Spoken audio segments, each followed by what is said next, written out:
You really don't sound convinced still. But that's why we have a JAMP.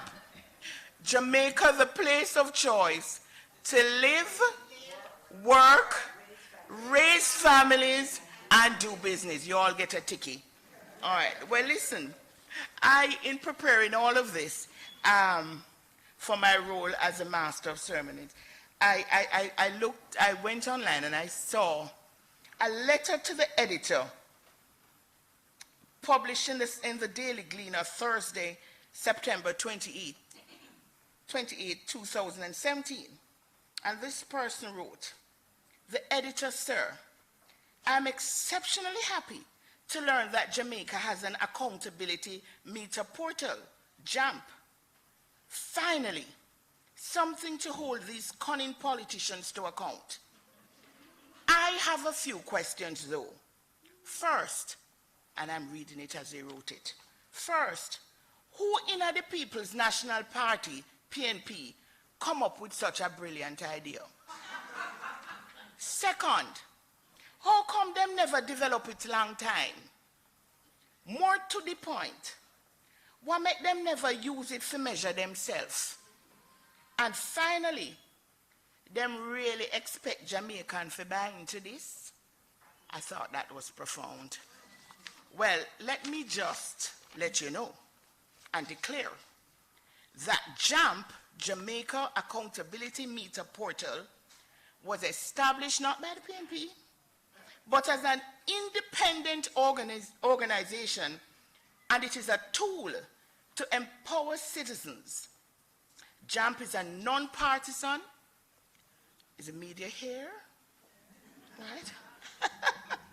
A non-partisan, non-government, and not-for-profit company dedicating itself to improved governance in Jamaica. And JAMP ultimately sets out to harness the power of citizen engagement, monitoring, and oversight to improve accountability. And Jeanette would say to me that accountability at the end of the day is love. It's all about love. Everybody ensuring, you were saying it, Jamaica land we love, thank you. And JAMP is run by an enthusiastic, dedicated bunch of hopeful thinkers and doers who know that our just being Jamaicans mean that we can and will make a difference. So we need to let that letter writer know. And how are they going to know? They're going to know because you're going to claim JAMP as your own, as a citizen of Jamaica, and you're going to utilize it until it becomes such an institution that every single citizen know that indeed that is their portal to full participation in the governance that we seek.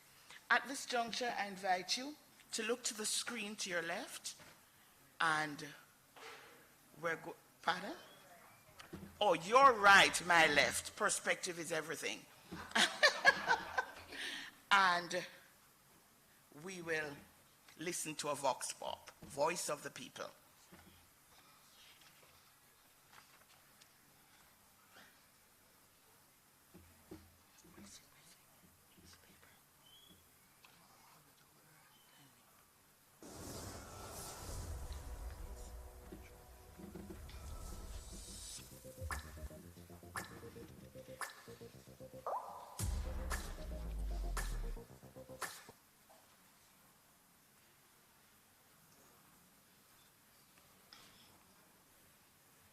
Just when I was about to laud the power of technology,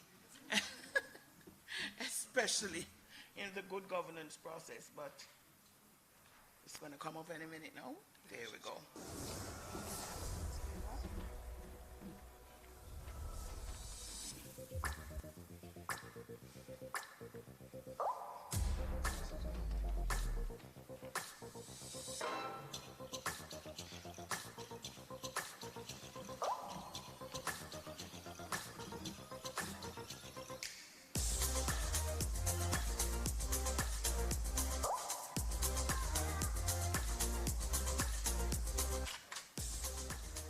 Accountability. When we have politicians that are not accountable for their wrong deeds, whether they're going to misappropriate funds, whether they have embezzlement, claiming so they're going to use it for constituency development. In life, you have the river and you have the bottom of the river and you have the head of the river. And if the top of the stream is dirty, then everything is going to be dirty. But the government, them is the top of the stream. Accountability to me, I would say it means that you are responsible, you are held responsible for a certain task, and you will be held accountable if something goes wrong with that task. Accountability from basically domestic level, corporate level, or even government level basically is holding somebody, you know, in charge of a position or a certain aspect. Holding somebody for their action is just because they do the crime. If they didn't do the crime, they wouldn't have to hold them. So once they do a crime, you have to do your time, you know? I think that the government should be held responsible for corruption since they're the ones who are actually getting corrupted in the first place. To reduce corruption, you need to see something, say something, you know? And it's all about who you put into government as well, you know? Voting is very important. It's a major issue. Reason being why? Because there are a lot of corruption in the parliament and most of the politicians them getting away with it. We as the civilian them, we follow what them do, you know? Because them are the leader, don't lead a group. And whoever is following the leader, follow what the leader does. The people that we put above us to rule over us, they were corrupted from young. The system have them away. It affects you in so many ways. If you have corruption in the political region, they will see it as what they're doing is right, and whatever we do is wrong in their eyes. Corruption mean one whole, like if here one people come here and corrupt here, everybody will be corrupt. People can do more to reduce corruption. We have a problem with citizens in Jamaica. They are politically biased. The PNP did something wrong, right? This administration, they said, I'm going to corrupt it. No, they do something wrong. But when you say, why are you doing the wrong? You genuflect back and I say, oh, the other party did it. So the philosophy is 2 wrongs make 1 right. When you see certain bribes, I would say avoid it. For example, you're on the road and there are police and they're going to stop you because you don't have on your seatbelt, and you're going to give them a bribery of like a $5,000. That is helping to build corruption. We can't totally get rid of corruption in any country, but can be greatly minimized basically by setting checks and balances. What we have to do is open some way that even the younger you want to coming on or going up can have a means of survival, or they have a skill that really can survive, and that means they don't have to steal and take. Whoever get caught, they should lock them up. They can't get a lock up, but we can't really small people. We as citizens, it's not the government run the country, it's we run the country because it's we that put them in charge. Powerful, profound. It's not the government run the country, it's we as citizens. And that is really the overarching theme. Until we can get citizens to realize that they have a voice, a powerful voice, and they should utilize it, then indeed governments will get away with a lot of what constitutes poor governance now. In fact, our getting underway as late as we did was also an outcome of poor governance, because had we had better transportation policies, etc., etc., etc., and we held government accountable to that, we would have been on time. But that's a whole other issue. What is great about JAMP is that it provides that portal for citizens to be engaged and participate in the whole process of governance. Our chairman, you will see on your program that Mr. Howard Mitchell, who is the chairman of the board of JAMP, Jamaica Accountability Meter Portal, regrettably, he got trapped in traffic. He could not make it through. But the great thing is that Carol Narcisse is here with us, and she's the director of JAMP, and thank God for technology, and after she's through, I'll speak a little bit about the role of technology. in the whole good governance process and how it can be used by civil society and has been used by civil society to great effect. So will you please welcome Carol Narcisse, Director of JAMP, as she reads Howard's speech. So Howard is not here in person, but his thoughts are, and I'm sure Carol will represent him well. Thank you ever so much, Glynis. Hello, everybody. It is just wonderful, wonderful to see you. I know the challenge most of you might have gone through to get here. So we are especially happy that you have made it and that you are here. And I am doubly happy because, Jeanette, this has really been a labor of locks. It gone past love, right? It is no commitment to the nation that is at a level that is outstanding.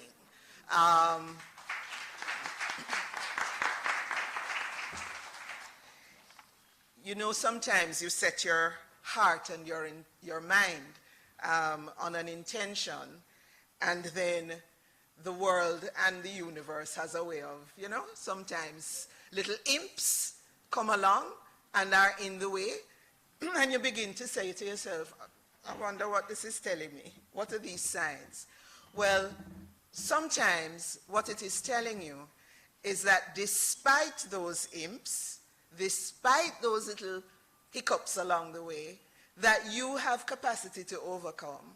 You have capacity to get through and beyond. And I can't begin to tell you the imps that have been in the way, but Jeanette exemplifies that capacity to overcome. You can sort out your vote for me so that I may get to the chairman's remarks. So then, salutations all. Most Honorable Donna Parchment Brown. I mean, most honorable, you know. Oh, yes. Honorable Donna Parchment Brown, political ombudsperson. Mr. Keith Duncan, President of the PSOJ, Senator Donna Scott Motley, opposition spokesperson on justice and leader of opposition business in the Senate. Ms. Vanna Lawrence, project manager and, with the EU delegation to Jamaica.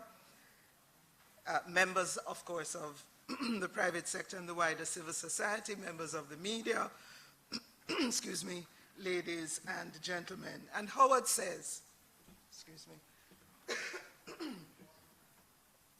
on the occasion of being awarded an honorary fellowship of Magdalen College at Cambridge University, Nelson Mandela is reported to have said, I don't know why I'm up here, he said. I am no longer president. I am unemployed. And I have a very bad prison record. While I'm in no way comparing myself, Howard says, to Mr. Mandela, but I too am compelled to wonder why on this occasion I'm called to this podium. I'm no longer president of the PSOJ. I too am unemployed, and I have a bad record of political relationships. Thankfully, however, they haven't put me in jail yet. But, you know, fun and joke aside, Howard says, I'm here in my capacity as chairman of the board of the Jamaica Accountability Meter Portal, and I think he deserves a round of applause for continuing to offer himself for national service in all sorts of ways. He says, first of all, let me welcome you to what we hope will become a historic and successful cornerstone in the foundation of Jamaica's socio-economic reform program, enabling each and every citizen to understand more fully the workings of the state and to enhance his or her security as a citizen by holding the state responsible for its actions and for the stewardship of the assets entrusted to it. Ladies and gentlemen, Howard says, we live in an unbalanced society.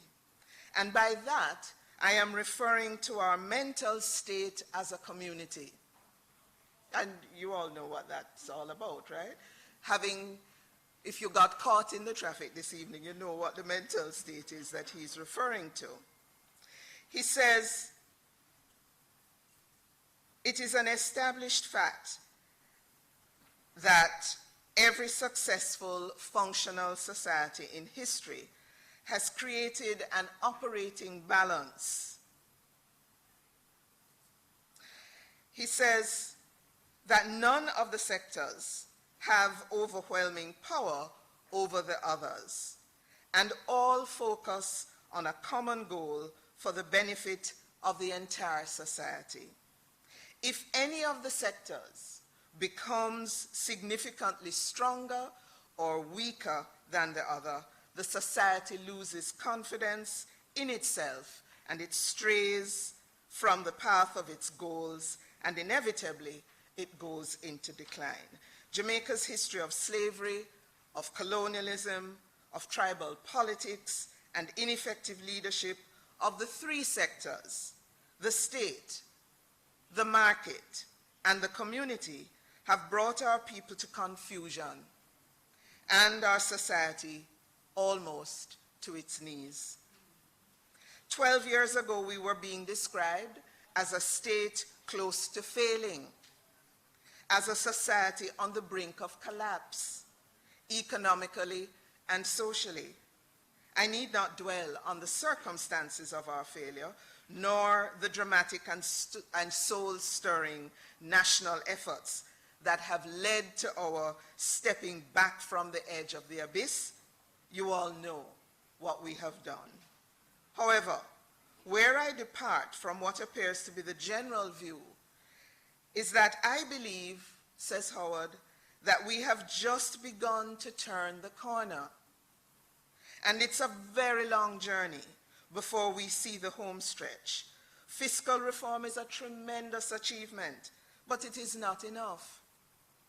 Until we accept that our private sector is underdeveloped and, Howard Mitchell says, parasitical, living on the margins, gathered from the table of a wasteful, inefficient, and corrupt state, and participating in that corruption, and that our community, civil society, is weak and compliant, undereducated, unaware, and dependent on the patronage of the state, we will not achieve sustainable growth as long as that's the alchemy that we are dealing with. So, ladies and gentlemen, the last half of the 20th century was an era of moderation and relative peace, brought about by the excesses of world wars and the global disgust at those excesses. We have no guarantees that this century will be kind to us. It is already clear that technological advances will make this a century of disruption and rapid change. That the last will be the first. That upside will become downside. And that the old games won't play anymore. Jamaica has one very significant thing going for us. And trust me, it is not our political or our private sector leadership. It is we the people, our people. We are resilient. We are adaptable and motivated, sometimes to do the wrong things, Howard says. But we are motivated. And that is why we must bend all our efforts to bring our people into the 21st century, into the age of technology, of communication, of equality, of self-respect, of true independence, of accountability, of information. Ladies and gentlemen, we must know more. We must command and master our knowledge so as to achieve efficiency, to sustain and develop all our people. Not some of them, not one half of us, not one tribe of us, but all of us.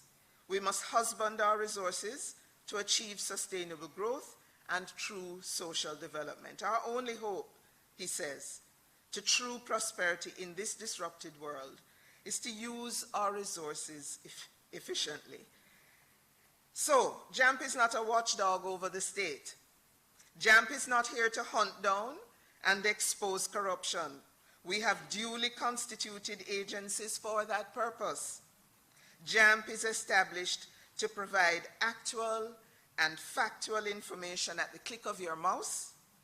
We're here to assist in dispersing the fog, the mystery that often surrounds the national budget, to bring to individuals the understanding of the workings of the state and its relationships with all of us, and in so doing, to reduce the imbalance of ignorance and confusion that has held us back and which has allowed some of us who are more unscrupulous to exploit the rest. And so, let us emancipate ourselves, Howard reminds us, from mental slavery. Let us work towards achieving real independence based on truth, equality, and justice. Thank you, he says, for being here today, and I ask for your continued attention to the rest of the program and for your energetic and enthusiastic use of the Jamaica Accountability Meter portal. Thank you on his behalf.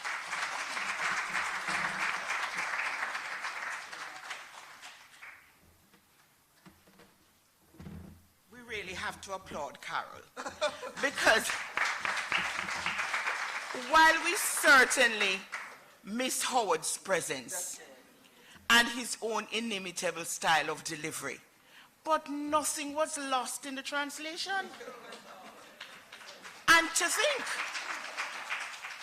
to think that she was only called upon to do so moments before. Thank you, Madam Chair. You know, at one time, Claudine was looking as if she was going to ask me to do it. And I think she saw the look of horror on my face. Not because I couldn't have read it well, but I'm almost certain I could not have manipulated the technology so that shut down for me. And people, and speaking of technology, you know, one of the most awesome things, and JAMP, I mean, I'm so overwhelmed. As a matter of fact, you notice the little pretty dandan I have on? Because it felt like Christmas for me. And I looked in my closet as I contemplated what to wear. You would think this has no moment in the issue, but it is, it does. And I said, you know, I want to wear something festive because this is a festive occasion.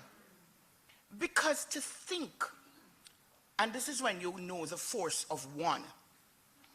One person had a vision. One person was so impelled by that vision that they stayed focused on developing it. And I've been part of that process, certainly on the sidelines through the years. And to find that this moment has now come where Jamaicans have developed, it never come from anywhere else, have developed through the use of technology, a portal such as this, that we can be directly engaged in the process and in our political, with our political representatives and so on, it demands a big round of applause. You know, even as I heard myself go on just now, I said, Glynis, when are you going to stop? And it reminded me of an event I had gone to, and in giving my little commentary, the person who was about to introduce, such as you, Mr. Duncan, when they came up said, well, I don't know what to say. Glynis seemed to have said it all. I hope this will certainly not be the case. You will not think so, because there is so much that our Mr. Keith Duncan has to say, and you want to applaud him because he is now the president of the PSOJ. And as you know, the PSOJ, the private sector organization of Jamaica, has long been one of the many voices petitioning the importance and need for transparency and accountability of public bodies, as it is a necessary requirement for the growth and development of Jamaica. And we can well appreciate your alignment with JAMP because you share the same objectives. to enable Jamaica to achieve and sustain not just Vision 2030, but beyond. This is a great country with a great people. We have great resources. There is no reason why we really, in all areas, shouldn't be the best and enjoy the quality of life that we deserve. Mr. Keith Duncan, I hope I've not said all that you should say. I see you busily writing. Is it that you are reconstructing new thoughts? I'm so sorry. I didn't mean to eclipse you. Please, sir. Ladies and gentlemen, Mr. Keith Duncan.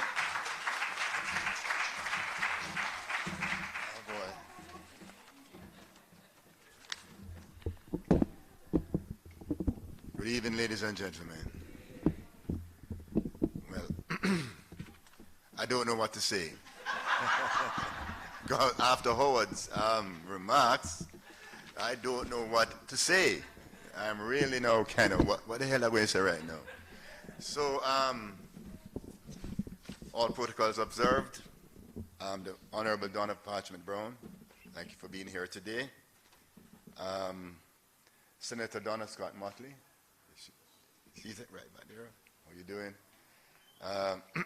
Ms. Vanna Lawrence, our CEO of the PSOJ, Makiba Benetizi, Chairman of our Governance Council, Greta Bogues, hard-working Greta Bogues, you know what I mean, the champion of governance in Jamaica. Jeanette Calder. Jeanette, boy, your passion and your drive to really bring this to reality is, and I know the pain. I heard the pain in your voice from time to time when you're just trying to get this to the finish line, and your efforts are appreciated. This is really going to help Jamaica to achieve its true potential. Really, this is a wonderful tool that you have developed. The media, ladies and gentlemen, members of civil society, thank you all for being here. As I say, I don't know what else to say, because Howard really, and that speech that Howard wrote, I mean, I don't know how long it took to write that speech, but that's a hell of a speech. That was a fabulous speech. You know what I mean? He got it all right. But this is a pleasure to be here for the launch of the Jamaica Accountability Meetup Portal. It is really a pleasure to be here. Governance and accountability. As Glynette and Master Ceremonies, you are really the best. We may recruit you for JMB. Okay, but thank you for your remarks. Governance, accountability, and transparency have been the pillars of the private sector organization of Jamaica for years. The PSOJ started in around 1976, when we're in the middle of a Cold War, and the economic system, and which economic system are we going to a neoliberal model? Are we going down the road of democratic socialism tending towards capitalism? But the PSOJ, the communism, but the PSOJ was founded in that period to really espouse the virtues of our neoliberal free market model, right? And it has stood solidly and firmly for transparency and accountability, especially our previous president, who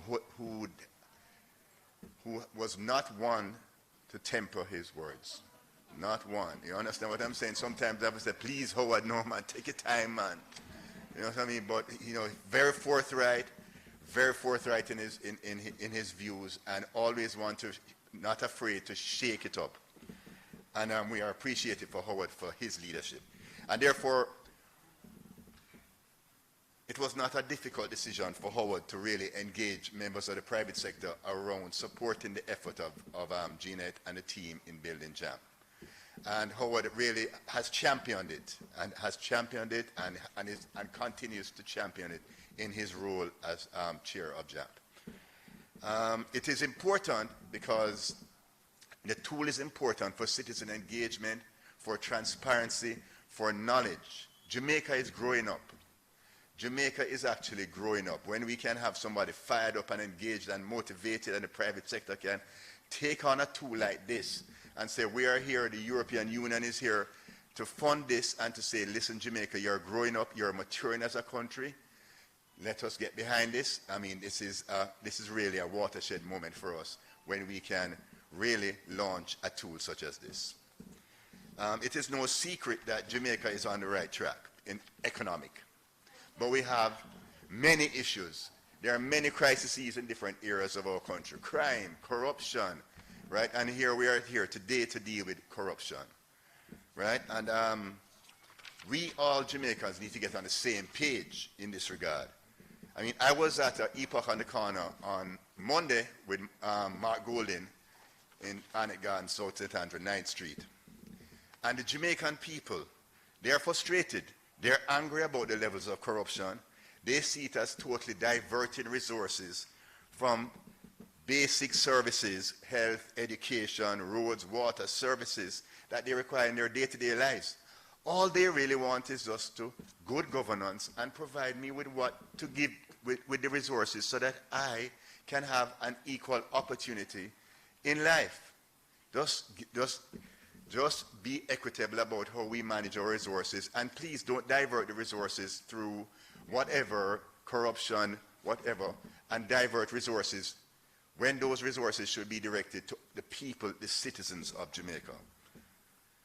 You know, we as Jamaicans, you know, we have to also go through a little truth and reconciliation. Because have we been complicit? Have we as a people, have we really spoken out, and have we really been honest with ourselves to say, yes, we are taking a zero tolerance approach to corruption? Over the years, we kind of normalize it. The same way we normalize the crime levels that we have as a country. We normalized and say 47 murders on 1,200 or 1,300 murders per year. That's normal. And if we take it back down by 100, we're doing well. But we are way outside of the range. Corruption absorbs so much resources, so much of our people's resources, and it's such a blight on people, and it demoralizes people. Demoralizes the average citizen to say, are we really serious about our country? But we as average citizens, we have to take responsibility too. Do we need a truth and reconciliation to say, yes, when you're passing through the customs man and you never declare everything, that is corruption. That is corruption. No, my sister Donna Kay, she declared everything, she write a paper long, don't it? You understand what I'm saying? I'm saying that is corruption when we don't do those things. We are complicit. We need to take responsibility as a people also. We need to take responsibility and say, how do we move from where we are, from the baseline of where we are, and move us to a more equitable and honest society? That's where we need to move towards, you know? So, corruption also impacts business confidence. If investors are not comfortable that the rule of law and institutional framework is in place to protect them, then those investments are going to sit on the sidelines from time to time because they're not so comfortable that, can I really enter when all the noise around corruption is all I hear? Scandals, corruption scandals for decades. And is Jamaica really serious about dealing with this matter? Are we really serious as a country about dealing with it? So therefore, over the past couple of years, we have seen institutions put in place. The Integrity Commission, MOCA, legislation, all of this is put in place. How do we support them? How do we keep them free of political interference? How do we ensure that they have the resources to do their work to provide swift justice? We have to stand behind these institutions to ensure that they are strengthened. It is a victory that we have these institutions. Now we need to support them, and now we need to strengthen them and ensure that resources are dedicated to these institutions.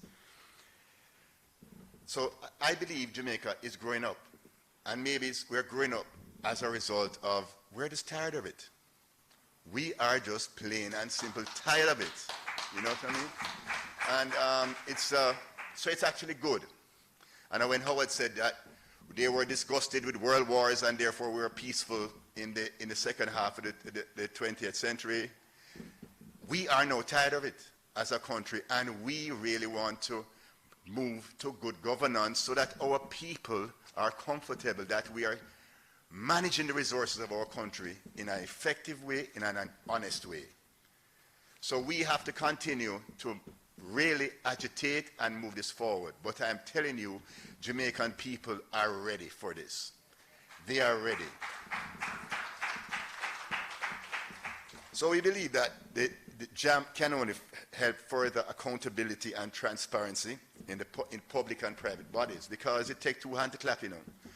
When I was down in South St. Andrew with Mark Golden on Monday, he said, Keith, it's not only the public sector, the private sector, because somebody get the contracts.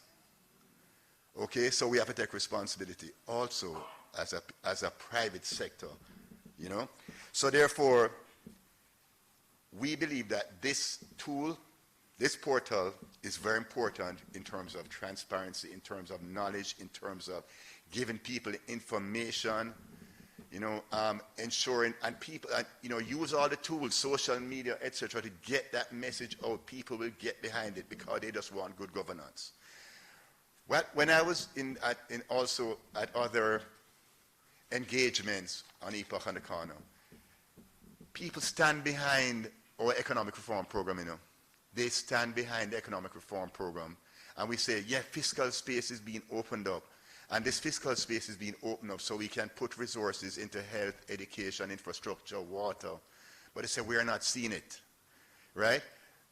We have to explain to them that the envelope, the resource envelope, is not as huge as we would like it to be, and hard choices and decisions need to be made. But they are bought in that once you're doing the right thing by them and by the country, they are totally on board. So we just need to keep our people engaged around around the efforts that are being made in the areas like this. We need to keep them engaged. They are willing to partake. They are willing to be a part of the solution. They are willing to be a part of the solution. So therefore, I have to applaud again Jeanette and team and Howard for all the effort to get us to where we are today. And I really think it is a moment that we can celebrate, and we're looking forward to supporting this effort. We have to celebrate the European Union, who has stood behind this effort. Thank you very much, Vanna. And we are looking forward to seeing the work continue. Ladies and gentlemen, thank you very much.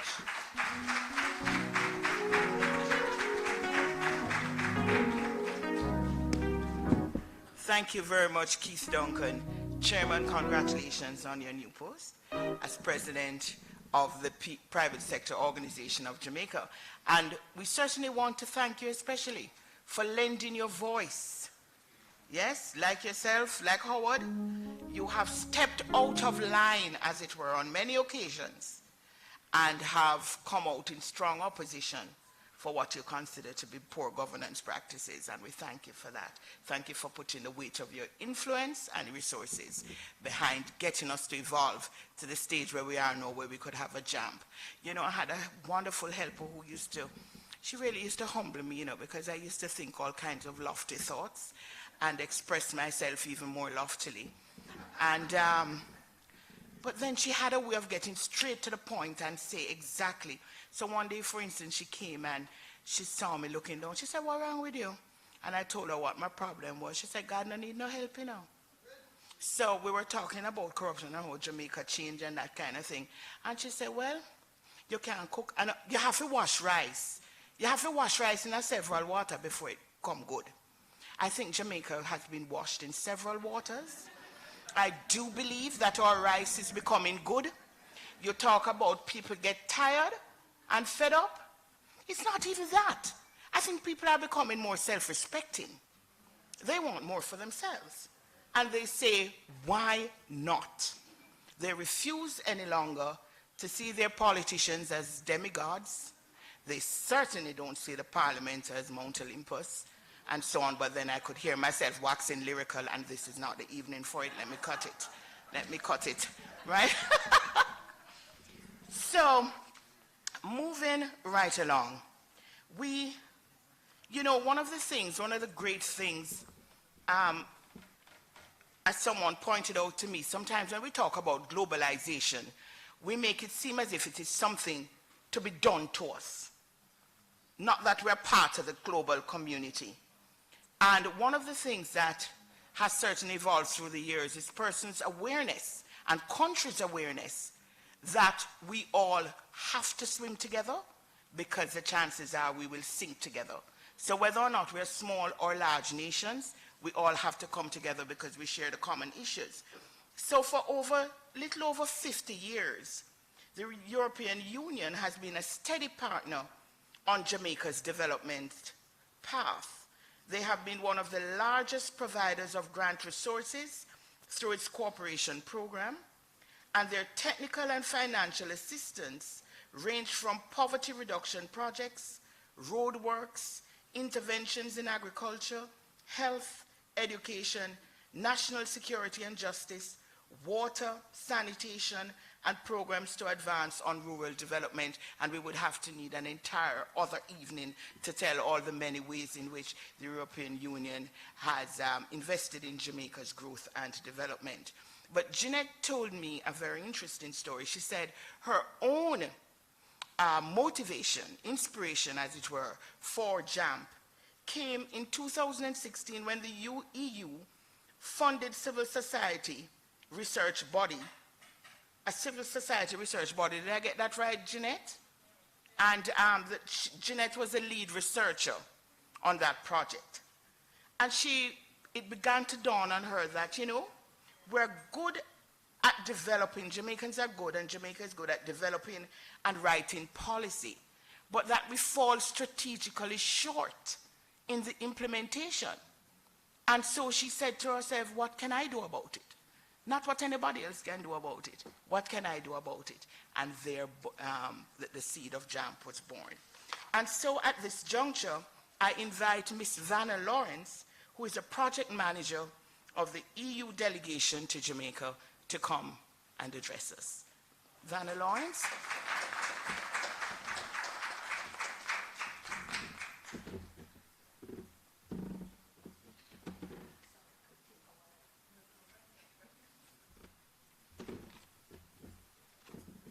Thank you, Madam, Master of Ceremonies.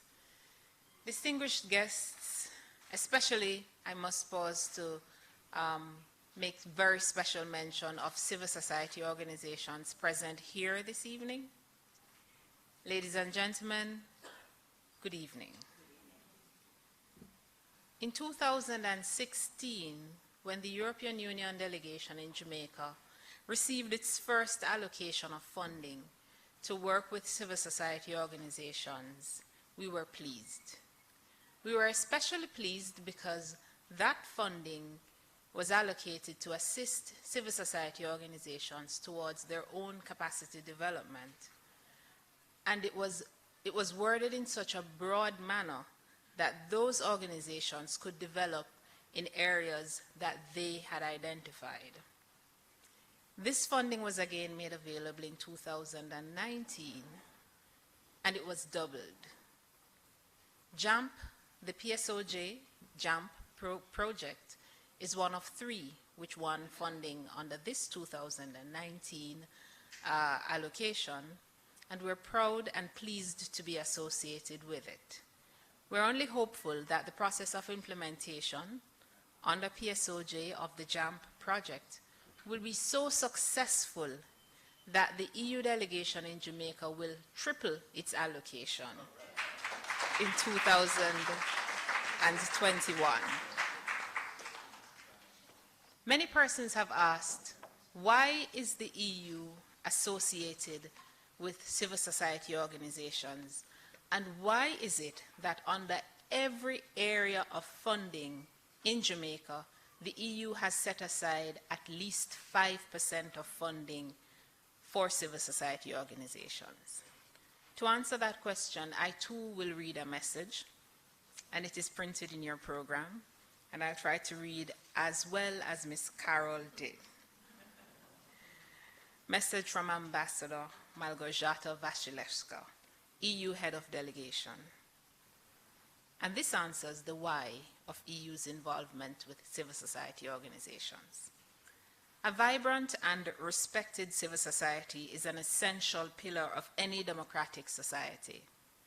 Civil society organizations contribute to the creation of more legitimate and accountable states,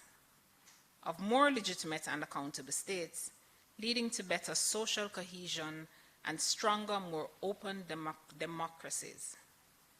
Despite the increasing recognition of CSOs as partners in development, most still face significant constraints that hamper their capacity to effectively contribute to governance, human rights, development, and ultimately poverty reduction. The European Union recognizes that CSO's voice and their meaningful and structured participation in domestic policies can contribute to stability and growth.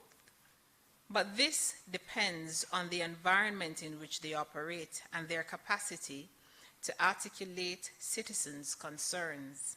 Having this knowledge, the EU has ensured that under all areas of funding in Jamaica, be it justice, public finance management, or forestry, climate change, dedicated funding is provided to support civil society actions to implement projects which support and translate the respective program objectives. And the JAMP project, which is being launched today, is an example of this commitment. The EU therefore supports the goals of this project to improve accountability and transparency within public sector organizations through access to information and public education on key governance issues. These ideals are very similar to the values upon which the European Union was founded and continues to uphold.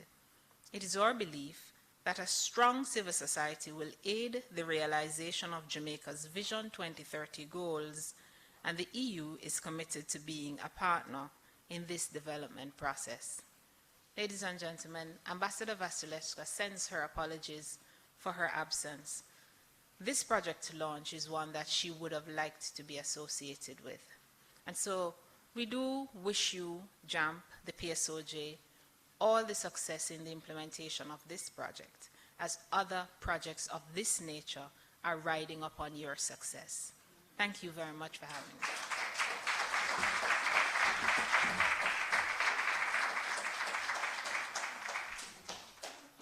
Thank you, Ms. Lawrence, Vanna Lawrence, who is the project manager with the EU delegation. And we certainly want to applaud again the EU for their investment in Jamaica.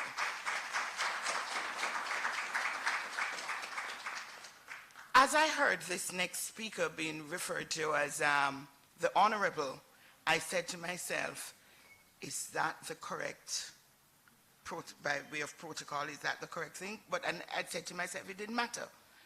Whether she was Mrs. Donna Parchment Brown or the Honorable Mrs. Donna Parchment Brown, I knew her to be honorable. And so, and I know this from when she was but a tot. And we shared the same background of summa virtute et humanitate. And it never left her. I like to show off with that, you see. And any minute now, I want you to ask me, what else you know in Latin? And then and I would just say, amasamat. Anyway, but really, summa virtute et humanitate was what I think underpinned Donna Parchment Brown and what equipped her. And did I tell you what summa virtute et humanitate? Thought you would never ask. You go through life, that is a preface, with the utmost courage and courtesy. So in other words, be bold, as Jeanette is, but you don't have to be crass about your truths. Do so with courtesy. Ladies and gentlemen, I was going to say more, but I don't think it requires it. And so at this juncture, we invite Donna Parchment Brown, just to let you know that the overarching role of the political ombudsman is as a protector of citizens of a country against the abuse of power and human rights. Ladies and gentlemen, Mrs. the Honorable, my Honorable, Donna Parchment Brown.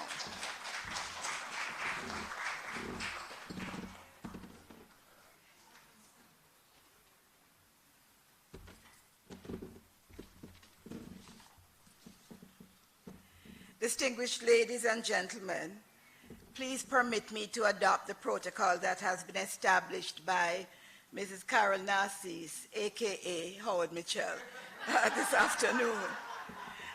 I will, though, take the opportunity to say how good it is that the leaders of media, some very distinguished practitioners, are with us.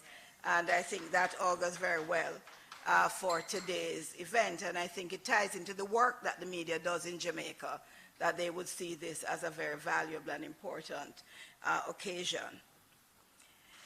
I know Senator Motley will agree with me that congratulations are due to the EU, the PSOJ, and the Jamaica Accountability Meter Portal on the work to build a stronger, more equal, and accountable country, Jamaica, land we love. The Office of the Political Ombudsman is honored to be part of this very important event, and I thank you for the opportunity.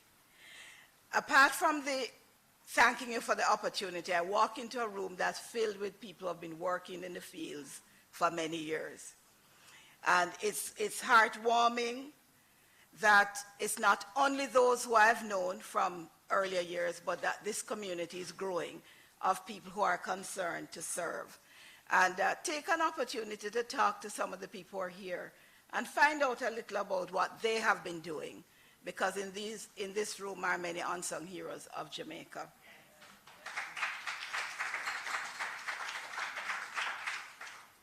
It seems I have something in common with my friend Howard, because I had written, the people of Jamaica looked into the abyss of self-destruction that we experience in our politics, and the people of Jamaica said no. And in saying no, we decided we would develop political peace architecture of a transformed, empowered, modern electoral commission, and later this commission of political ombudsman by law in 2002. Today, though, we are met with a new reality, where I'm advised that the 2019 Global Corruption Barometer for Latin America and the Caribbean reports the following. 12% of Jamaicans say they were offered a bribe to vote. 78% of Jamaicans feel corruption is a big problem in government. 83% think citizens risk retaliation if they report corruption.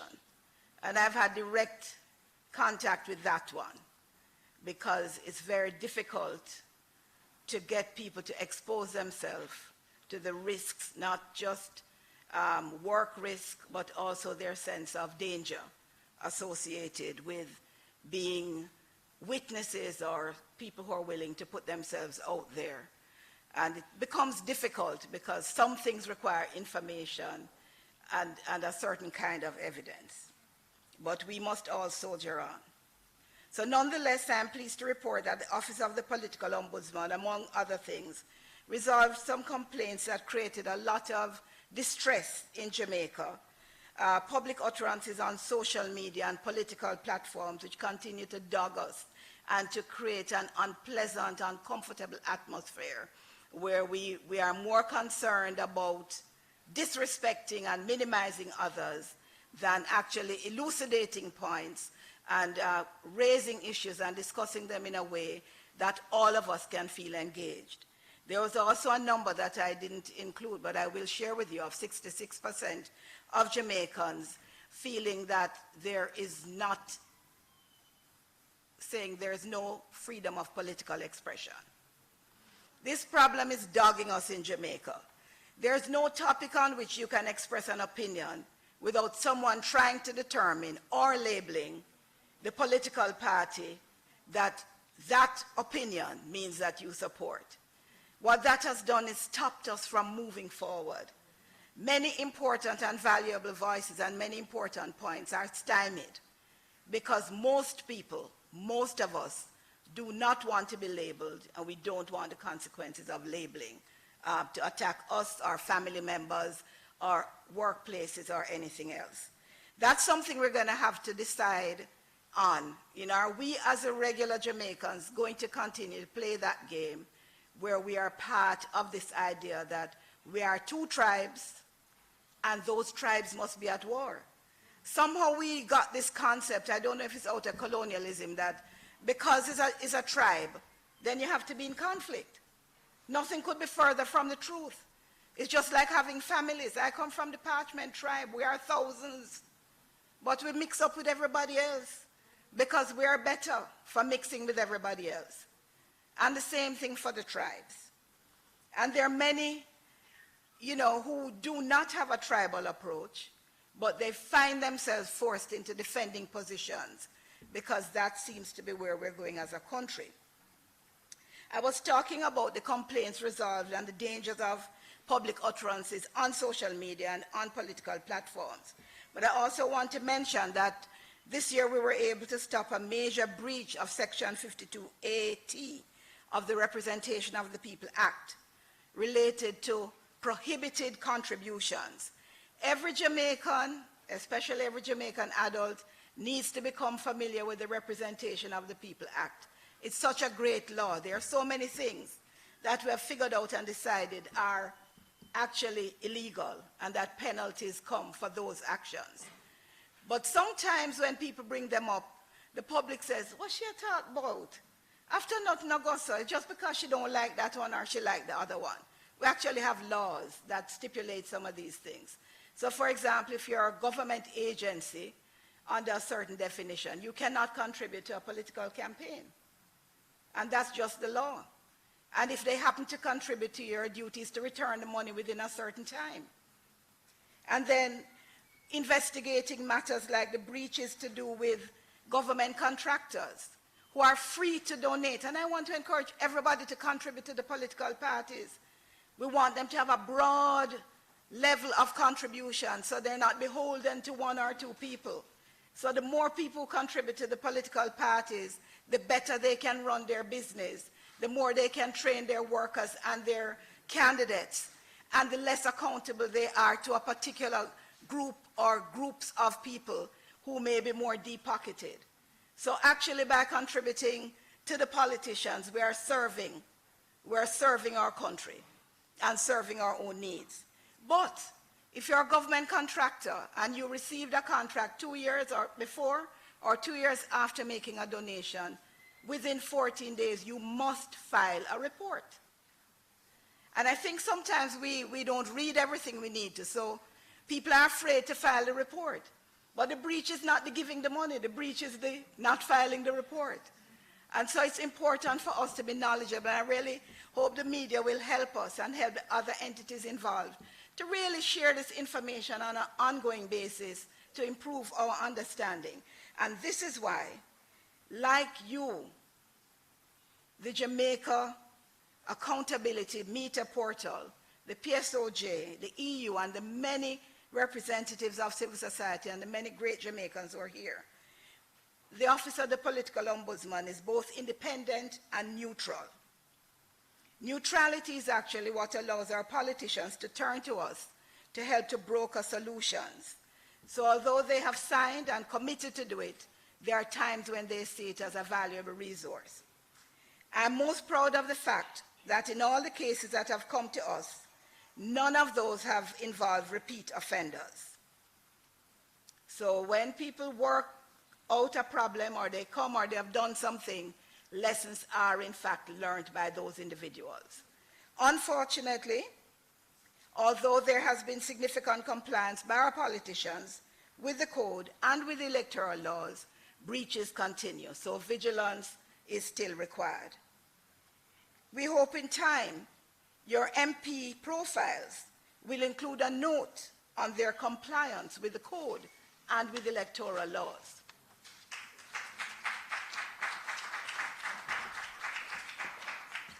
As you may know, the Ombudsman has certain key tasks: educating the public about standards in politics, as in the Code of Conduct and other laws, investigating allegations of breaches of those standards, and advocating for key reforms. Like you, we want to build the knowledge base of citizens and thereby support the performance and the credibility of our politicians. I love politicians. It is a sacrificial task. Even if there's a percentage that benefits in their pocket beyond what they should, for most politicians, it is more giving than getting. And we, need to remember that they have mothers, fathers, brothers, sisters, spouses, children. They are us. And we need to support them and hold them accountable at the same time. It can be done with the utmost courage and courtesy. The Simmons Report of 2016 named Garrisonization, or political tribalism, as it is called in the code, as a continuing danger to Jamaica. The Contractor General's report on the use of public funds for bushing in 2016 raised a number of issues which were potential breaches of the code's provisions, such as officials should repudiate any act of corruption in the discharge of their functions. This would include politicians knowing that they cannot receive benefits or value from the state over and above their emoluments, including from entities over which they have some responsibility. Tracking of these and other matters is vital, and this digital program will strengthen our oversight at the Office of the Political Ombudsman, and I'm extremely grateful that this information will be available. In 2020, we will be launching an outreach and engagement campaign in advance of elections due in February 2021. We think it's important to educate the public about what they should expect from our political leaders and to remind our politicians and their supporters and their surrogates of what they have agreed to offer to the people of Jamaica. We need your help to do our job, and we pledge to help you to do yours. Ms. Janet Calder, Mr. Keith Duncan of the PSOJ, everybody here, we're all in this together. We are so fortunate to have been gifted this country called Jamaica. It's hard to find another place on planet Earth that has the gifts it has. Yet we know deterrence is far more effective than punishment. And I take this opportunity to commend the Most Honorable Prime Minister and the Leader of the Opposition that a summit will be held tomorrow with civil society and various entities and our two major political parties as we try to craft a path going forward for Jamaica land we love. Again, to everyone who has been involved, and particularly Jeanette Calder, accept the congratulations of the Office of the Political Ombudsman. We are prepared to partner with everyone here and with you for a better Jamaica. God bless you all.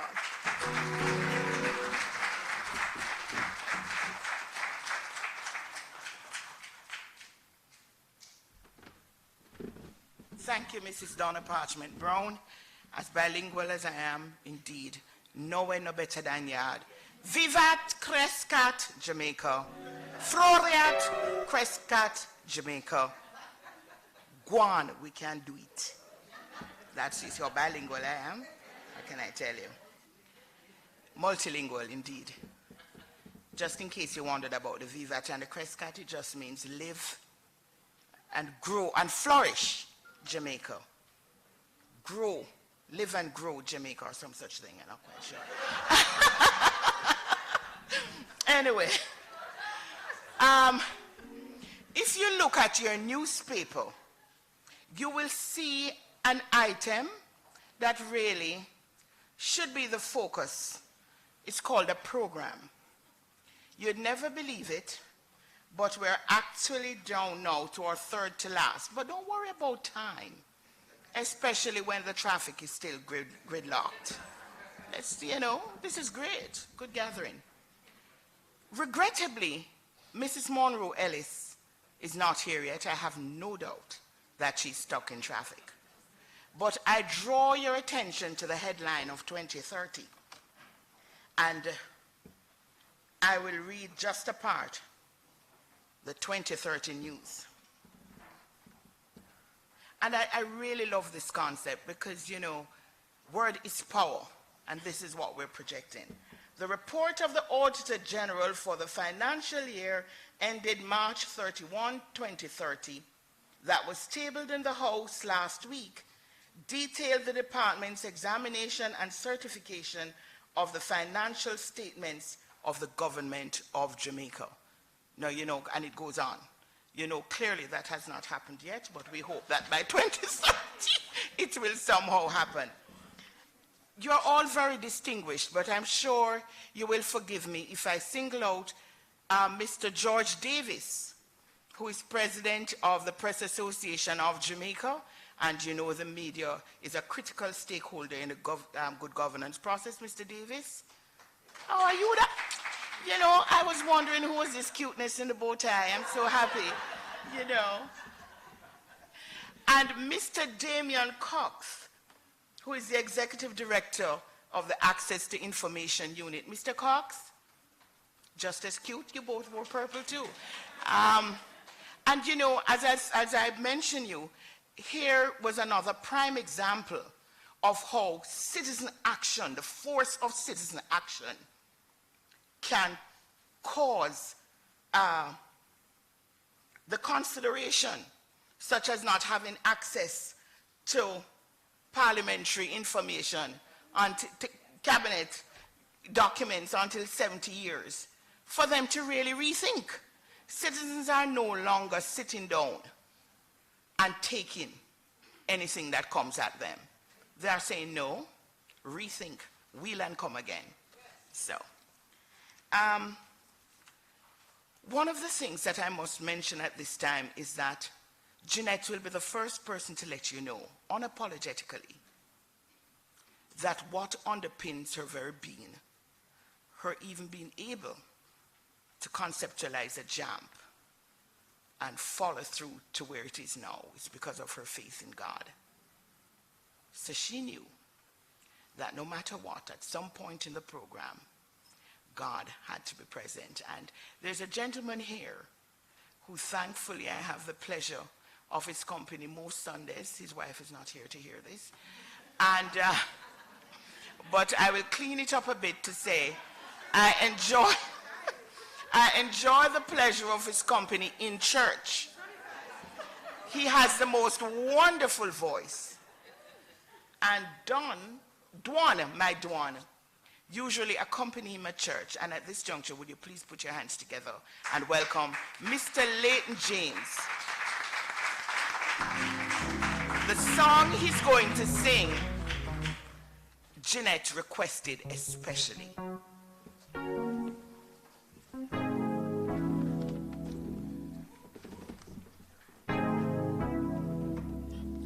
Good evening, ladies and gentlemen.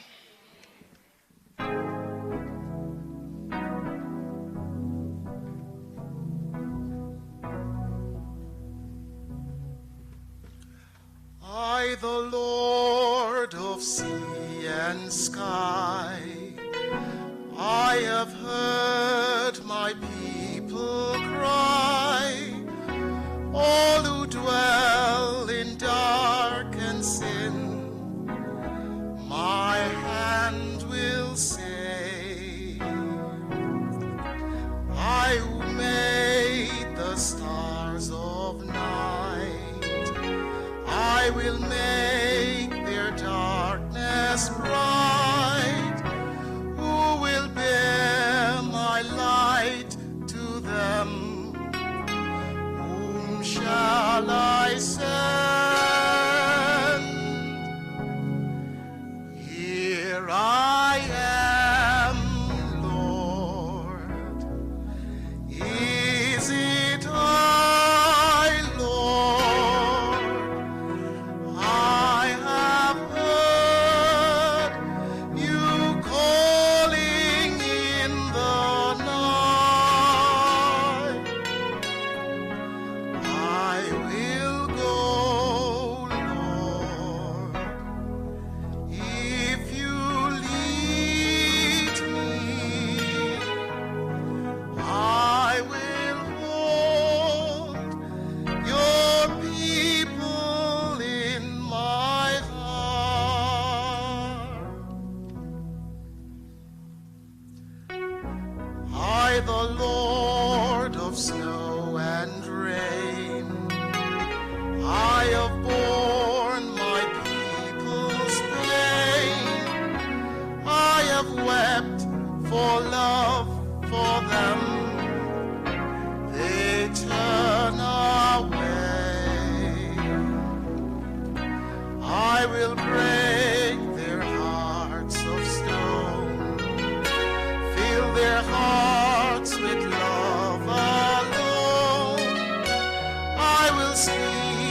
my words to them, whom shall I send?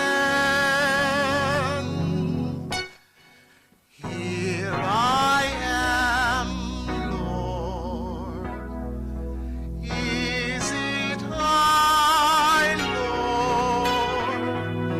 I have heard you calling in the night.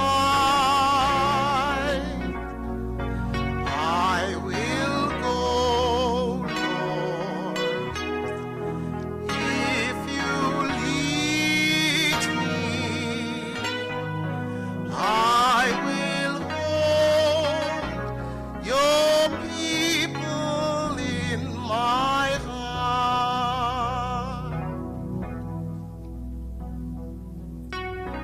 I, the Lord of wind and flame, I will tend the poor and lame. I will set a feast for them. My hand will say, finest bread I will provide, till their hearts be satisfied.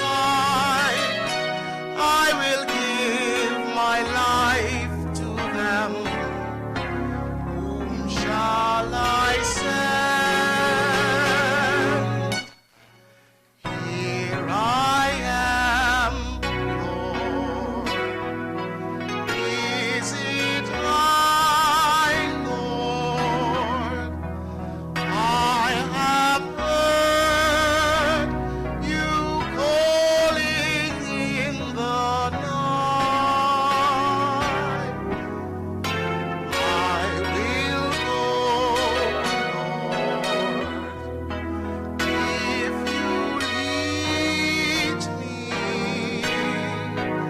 I will hold your people in my heart. I will go, Lord, if you lead me. I will hold your people in my heart. I will hold your people in my heart.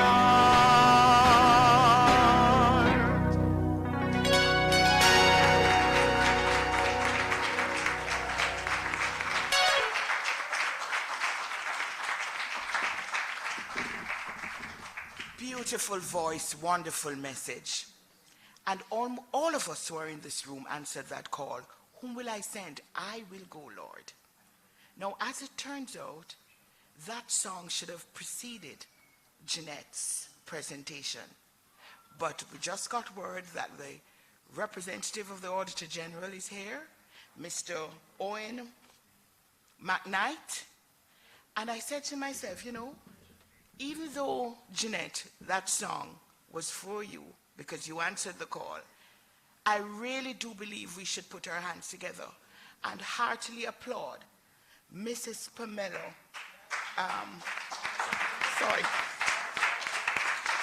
Monroe Ellis.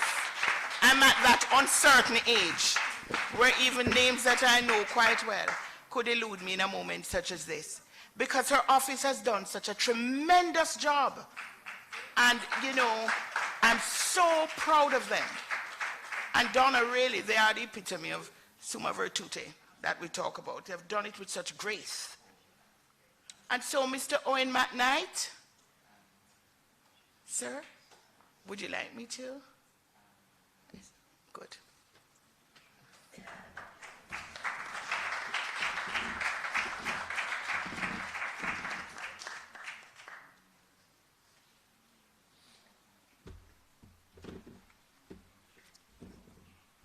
Sorry. Madam MC, distinguished ladies and gentlemen, Good evening. And I thought that the MC wanted to at least shorten the program, so she took the opportunity to express her appreciation and of course to actually inform you that the AG wasn't here. But she also mentioned the road work, but I probably would like to tell her it's really not the road work. Well, she's just unavoidably absent. Okay, she has a lot of work doing, and she has a time schedule, and she needs to finish the time schedule, so she's unavoidably absent. All right. Of course, it gives me great pleasure to be here this evening and to share with you. So I have apologized for the Auditor General, and indeed, I must say that Janet has been one of those individuals who have been forthright in her pursuit of excellence as far as governance is concerned. Of course, she has seen it fit to establish this particular portal, which, as far as we're concerned, will be quite useful and quite instructive. Because when we think about the citizens of the country and the access they have to information, there are quite a number of them that do not have much access to information. So this will at least give them information on what is actually happening in their country so that they can make better decisions. We have been aware for a long time about the coming of this electronic communication tool geared at monitoring the use of public funds. In fact, we have had meetings with Janet. She had actually taken us through the works of the portal, and we were really quite impressed with what she was trying to achieve. In our view, it is important that we monitor and we report. And in the same way that Janet is seeking to monitor the activities and the performance of the government of Jamaica, in the same way she's also keeping us on our toes, because she's constantly reading our reports, monitoring the reports, and trying to see how we are doing in achieving our mandate. So, indeed, we welcome that aspect of her job. Of course, she has established JAMP with the overall goal to increase the quantity and quality of, as well as accessibility to public goods and services. Of course, in all of that, she hoped to first of all strengthen the oversight mechanism established by the government for improving stewardship of public funds. Secondly, to increase public understanding of Jamaica's accountability framework, public financial management process, and the role and responsibility of the government of Jamaica. Now, JAMP is intended to turn the spotlight on the stewardship of government. Now, for too long we know, I think we also have recognized that enough has not been done, because the Auditor General reports annually and periodically to Parliament, and indeed have been at the PAC and have responded to queries from the PAC. But at the same time, if you look at when Janet had actually visited us, she came with, a kaleidoscope of articles coming from, I think, probably in the 30s, right? And if you read those articles, you will recognize that the same offenses are committed annually, right? So who is it that is holding public servants accountable? Now, as far as public financial management is concerned, this is one of the responsibilities of the citizens, along with the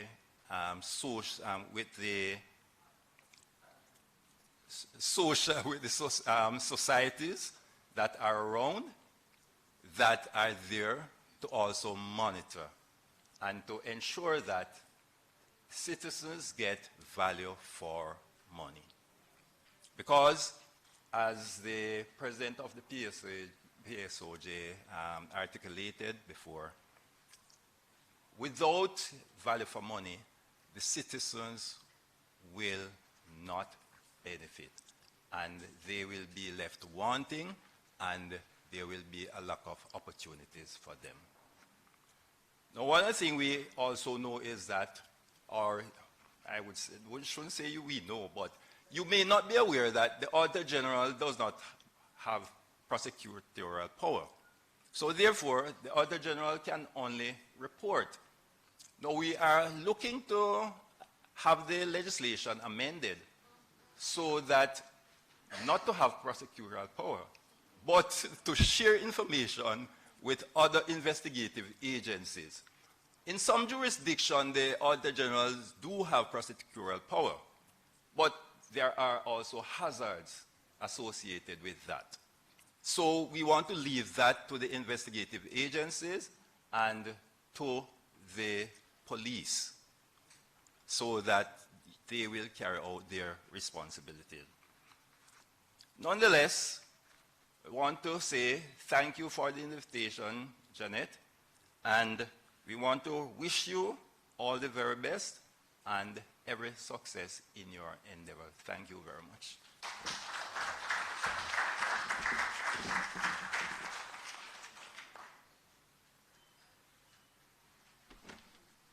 Thank you, Mr. McKnight, and you really should give him another round of applause that he will take with him to his team tomorrow to let us know how much we appreciate the work that they are doing.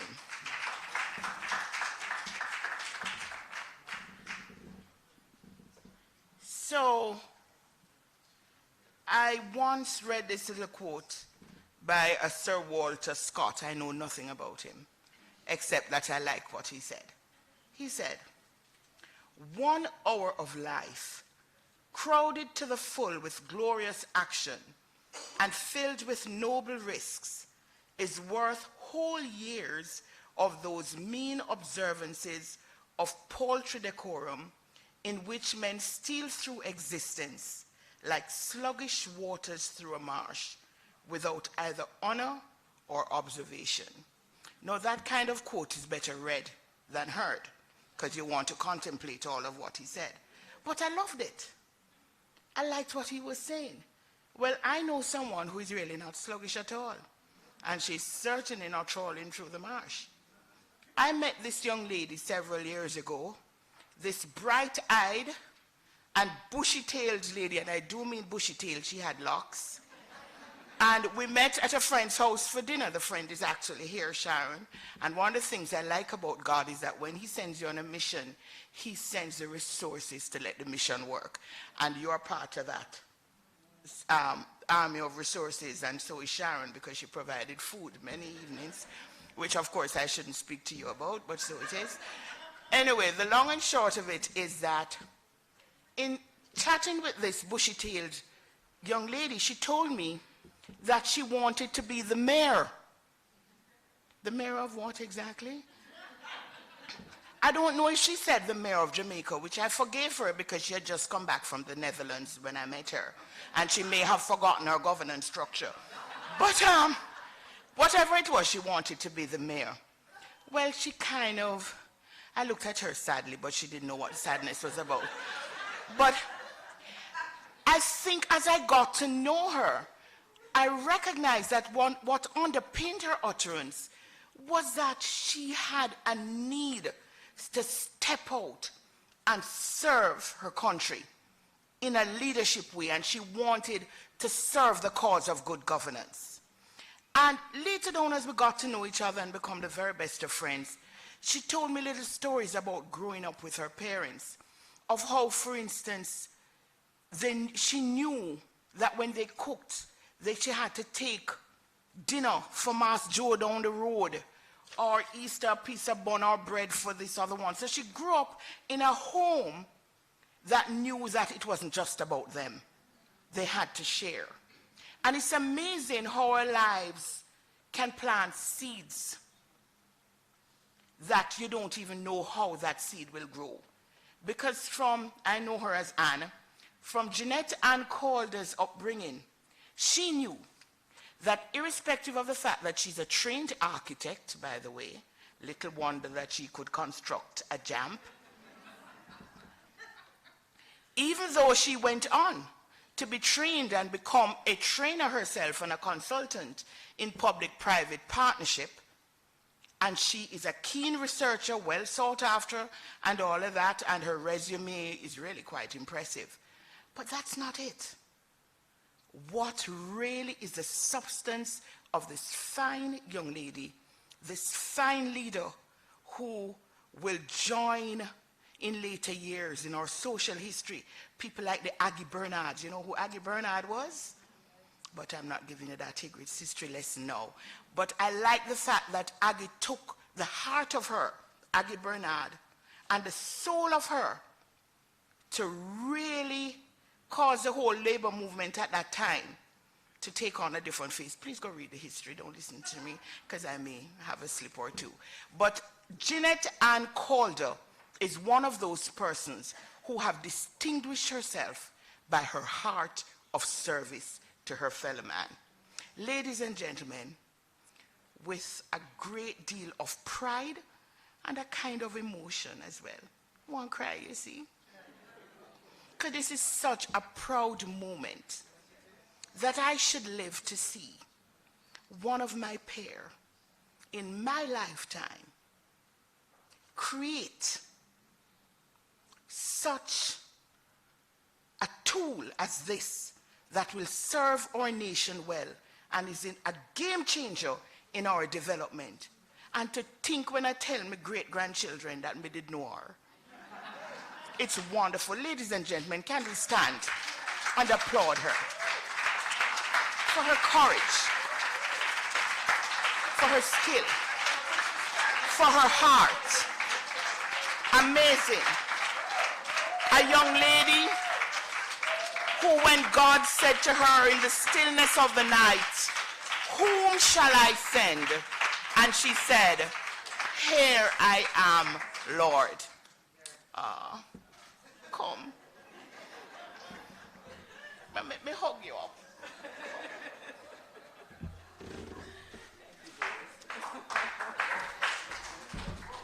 Oops. Nothing lost in the small earthquake of that hug. Almost did. Let me better move. Yeah, man, take it down. You can take it down.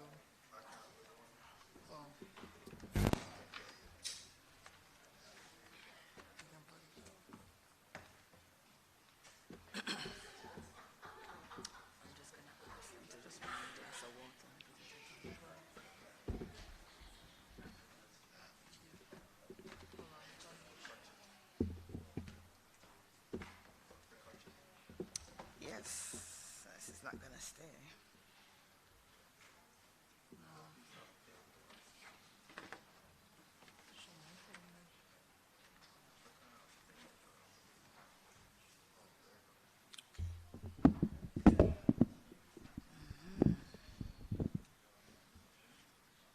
Can I move the mic?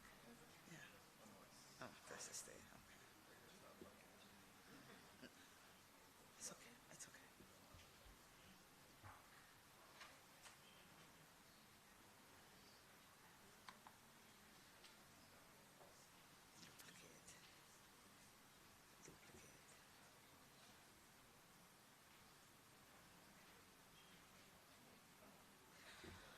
Okay, I'm gonna, wow. Good evening, everyone. Yeah, It's really a very special evening, and I want to thank each and every one of you who made a choice to be here this evening. I've always been very mindful of this gift called time, and the fact that it's an investment that I can't give back to you when you have chosen to be here. So I'm hoping it has been a beneficial evening thus far. All protocols are observed, but I want to say it's really amazing to stand here and look down and see the faces of all those who have really been a part and parcel of the journey. It goes without saying that this could not have been done alone. And the task is mine this evening. Really, it's one task broken into two, just to do an overview of JAMP and to take you through a little bit of how this happened.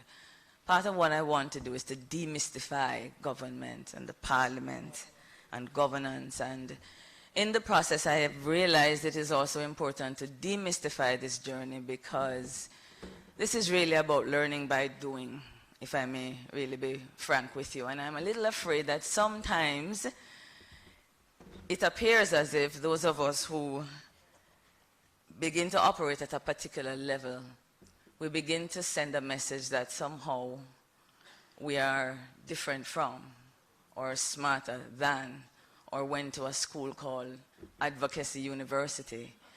So along this journey, one of the things that I want to do is to make it clear that what I did was just simply step out in faith, and as Glenys said, the support comes, and at the same time, learn by doing. So I want to thank each and every one of you who was a part of that journey, to standing here in front of you, having birthed a tool that I don't consider mine, I consider ours. I really look at the word executive director in that sense. I'm here to execute the ideas that will come from it. And as I see the different members of the private sector here, I'm fairly confident that when each of these companies started, it wasn't where it is today. It was as a result of research and development. It was as a result of their consumers utilizing the product and giving feedback that it actually grew. And that is what I'm anticipating from this tool, that it will become ours from usage and from feedback. I think there's a disconnect in the wires that is creating that discoloration. So if our technicians can just attend to that for me.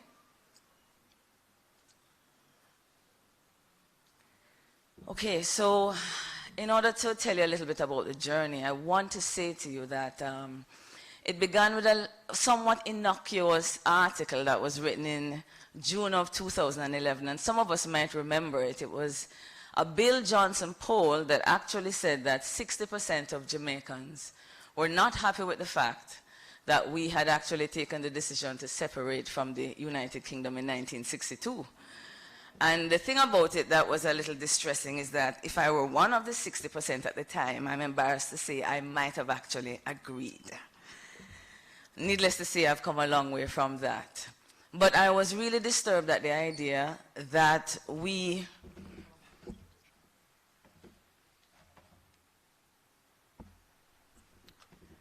actually gotten to the point in believing that this governance experiment was failing. And so I had a question in my mind: whose idea was this in the first place? I thought we had deviated from whatever the plan was and the vision. And so the research about JAMP really began with the question, what was the idea behind independence and what were they trying to achieve? And I felt that if I could figure out, and I must admit at the time I said, cockamamie idea this was, then maybe we could redirect ourselves back to what they had intended. And there are persons here who could testify that I spent about 3 months every single day at the National Library.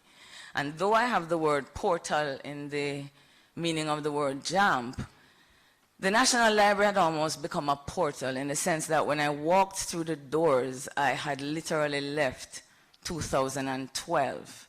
And there were some amazing characters and Jamaicans that were telling me a story about how we got to 1962 that I couldn't wait to be with them every day that I got into the library. So I do want to invoke the name of one Jamaican that really has inspired me. I don't know how many persons here know the name of Walter Adolph Roberts. Can I see a show of hands? Well, that is wonderful, absolutely. And back in those days, they might not have referred to it as a civil society organization, but this is a gentleman who at the tender age of 16 had gone to work at the Daily Gleaner, and his assignment was to cover the Legislative Assembly, which at that time under the Crown Colony government was like the Parliament. 16 years old. And he did that for 2 years, and then he left to go off to seek his fortunes in nowhere else than New York City. And though it's hard to imagine in those days, you didn't need a visa, you just need your fare. And he did very well.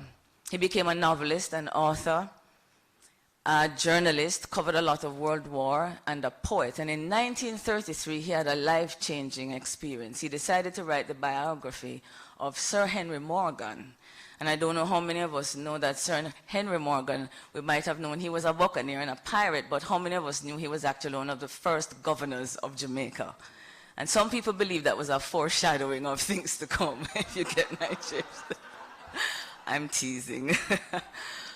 But in writing that biography, he really got steeped into the politics of Jamaica in that era. And he said in his diary that he remembered the governance issues that he would witness in the Legislative Assembly as a teenager. And it sparked something inside of him that in 1934 he came back to Jamaica and did a scope of the land. And he decided that we were ready for independence. Now that's literally how it began. And he went back to Harlem at the time of the Renaissance, when black literature and the arts and the music, it was an explosion of culture and black intellectualism, to convince not just Jamaicans but all the Caribbean people that they were ready for independence. And so, in 1936, the Jamaica Progressive League was formed with the idea and the goal of coming back home to convince Jamaicans that they were ready. And what I loved about the story of Walter Adolphe, which I think is something for us to draw on as citizens today, is that he sat down for 1 year with other Jamaicans in Harlem and planned out all the policy positions they would have for the government. And then a gentleman called Walter McFarlane in Jamaica learned about this and said, but what is this? Jamaicans in New York, what about us here? So they formed a chapter in 1937, and there began the journey of coming home to convince Jamaicans that we were ready. Now, remember, this was not in the days of Twitter and Facebook and social media. So what these Jamaicans did was pound the pavements to explain to Jamaica that we have the capacity to cut the umbilical cord from Britain. It was quite an undertaking, and they weren't buying it. They felt that the only thing they needed was just to have more people who looked like us in the parliament. Now, why is this important to the move of JAMP today? Because one person couldn't do it, because it needed the support of Jamaicans not just living at home, but very importantly, Jamaicans living abroad. And I believe that that is part of the missing ingredient of many of the attempts that have been made thus far. That we have to collaborate with the Jamaicans overseas and the Jamaicans at home for what it is that we're trying to achieve today. Now, as a result of Walter Adolphe's efforts, and I don't want you to miss this, 2 years later, we had the labor riots in Jamaica. And I want to put it to you today that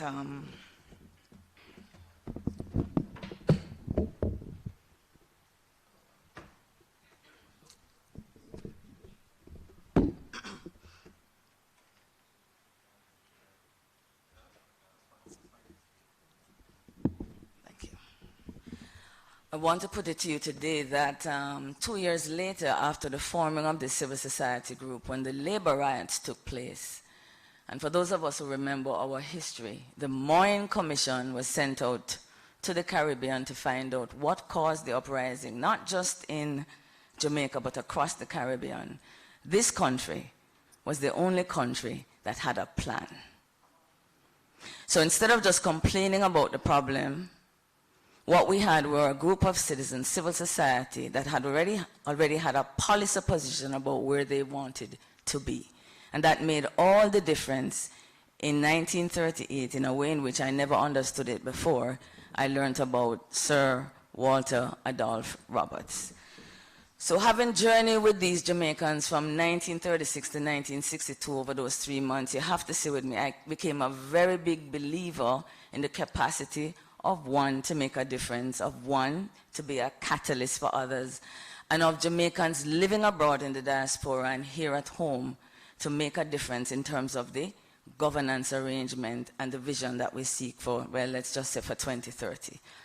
So I wanted to acknowledge him. This is interesting. I have lost my laptop, which had the clicker. You know, when Carol talked about the imps along the journey. Just press this, okay.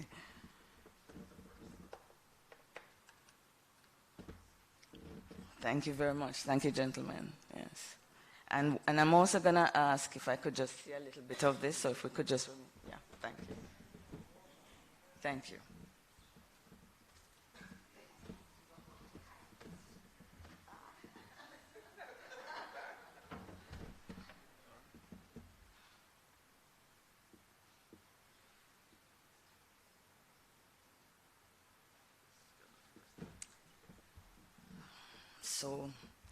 So here I am in 2012, and I'm just going to quickly, because I have spoken enough to bypass these lovely images. This is Sir Walter that I wanted to introduce you to, and some of the articles that he wrote.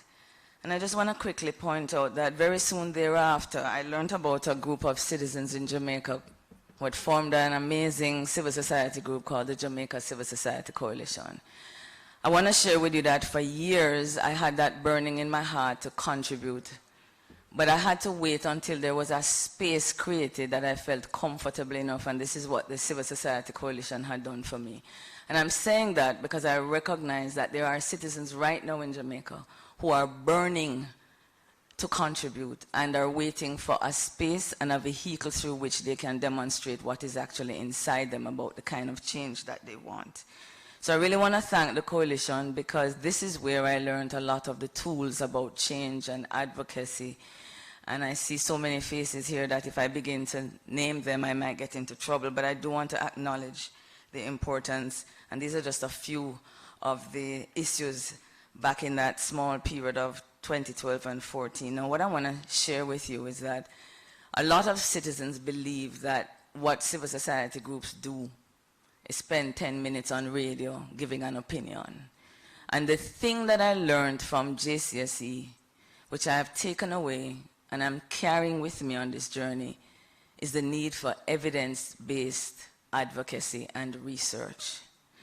And so I had a front seat view of the difference that a mere handful of citizens can make when they are armed with information and evidence. I saw that we have a government that responds to citizens who come to them with ideas and solutions and policy positions. And I had a front row seat to realizing that we have responsive government. And armed with that, it has also given me the courage to believe that with this tool, and with citizens using the information, that quite frankly, it is legislation given to us by the government of Jamaica that we're going to be able to make a difference. Now, this last article here, if you remember, was about the NHT and the outer many, which became the game changer, not only for me, but there are citizens in the room today, which I'll get to in a little bit, for whom this was a game changer. And I want to acknowledge that this scandal, when we acquired $180 million that the Auditor General's report later affirmed and validated our concerns, I made a promise that that $180 million was going to become an investment. Did I know what I was saying when I said it back in 2014? No, I didn't. But I felt that if we had spent $180 million, then there's a way in which we could extract some good from it by not wasting this scandal. And so we headed out. This was no 9-day wonder. I watched Jamaicans for over 3 months doing the best they could, the private sector coming on board, the Partnership for Jamaica. And then ultimately, when I came back home, and after 3 months we were still talking about it, I just pulled a flyer together and I heard, I think it was Glennis said something earlier today about your self-respect as a citizen. And each and every one of us get to that point over different issues, but for me, this was the threshold. And I get a little emotional about it because I still remember when the leader of government said to the country that the board is not going to be asked to resign because they did not break the law. And as a former public servant and someone who enjoyed being in the public sector, it broke my heart that a message was being sent that unless you committed a felony, then there was no reason for me to hold you accountable. And the idea of that message ricocheting throughout government was frightening.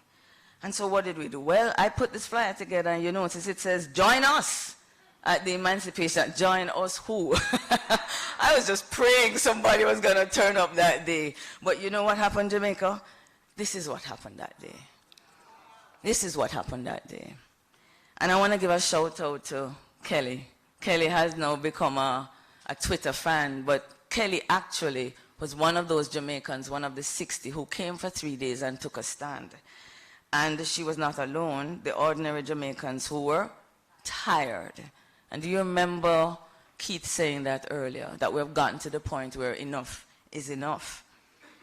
Ordinary citizens who were told by the government at the time that ordinary citizens don't care. But they did. And I particularly remember this one. If I had stood for Richard Azan, Goat Island, the 360 megawatt Chick V, I would not have to stand for Outer Many. And that sums it up beautifully. And then, Makiba, the private sector showed up. Not accustomed to seeing them out on the street. But again, there was a threshold that they were not prepared to pass without joining the citizens. And come they did. And most importantly, as I said earlier, for the members of the diaspora who could not stand physically, the invitation was sent. Stand wherever you are and take a photo and upload it to social media. And they did that. And within 2 weeks, the Prime Minister of Jamaica changed her mind. Yeah?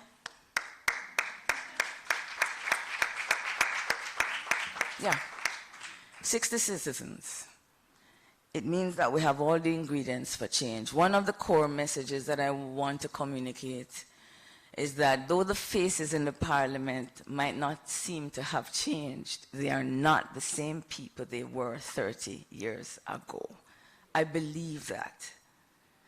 And therefore, I think it is for us to put them to the test, for them to demonstrate it, because I know that to be true. And therefore, sometimes what you have to do is get information to begin a new conversation. So in 2016, the Institute of Law and Economics did a very strange thing. They asked an architect to produce Jamaica's first citizens budget. And only because I didn't need the money, you know. I did not think it was a smart move at all, Doc. But Rosalia could see quicker than I could see and further than I could see at the time. And that's what leadership really is. You see further, you see quicker, and you see more. And she realized intuitively that it is because I was a dunce as it related to numbers that Jeanette would have had to demystify the budget for herself in order to adequately now share that information with others. And this was life-changing. I'm only going to say that the budget became a family budget. And it became more like a promise book, because that's what it is. Every year the government has made a pledge and a promise about what they will do with our resources. And then very soon thereafter, the EU, through the Caribbean Vulnerable Communities and the Jamaica Civil Society Coalition, coming out of the Outer Many experience, we wanted to understand, why does this keep happening? And they supported our research.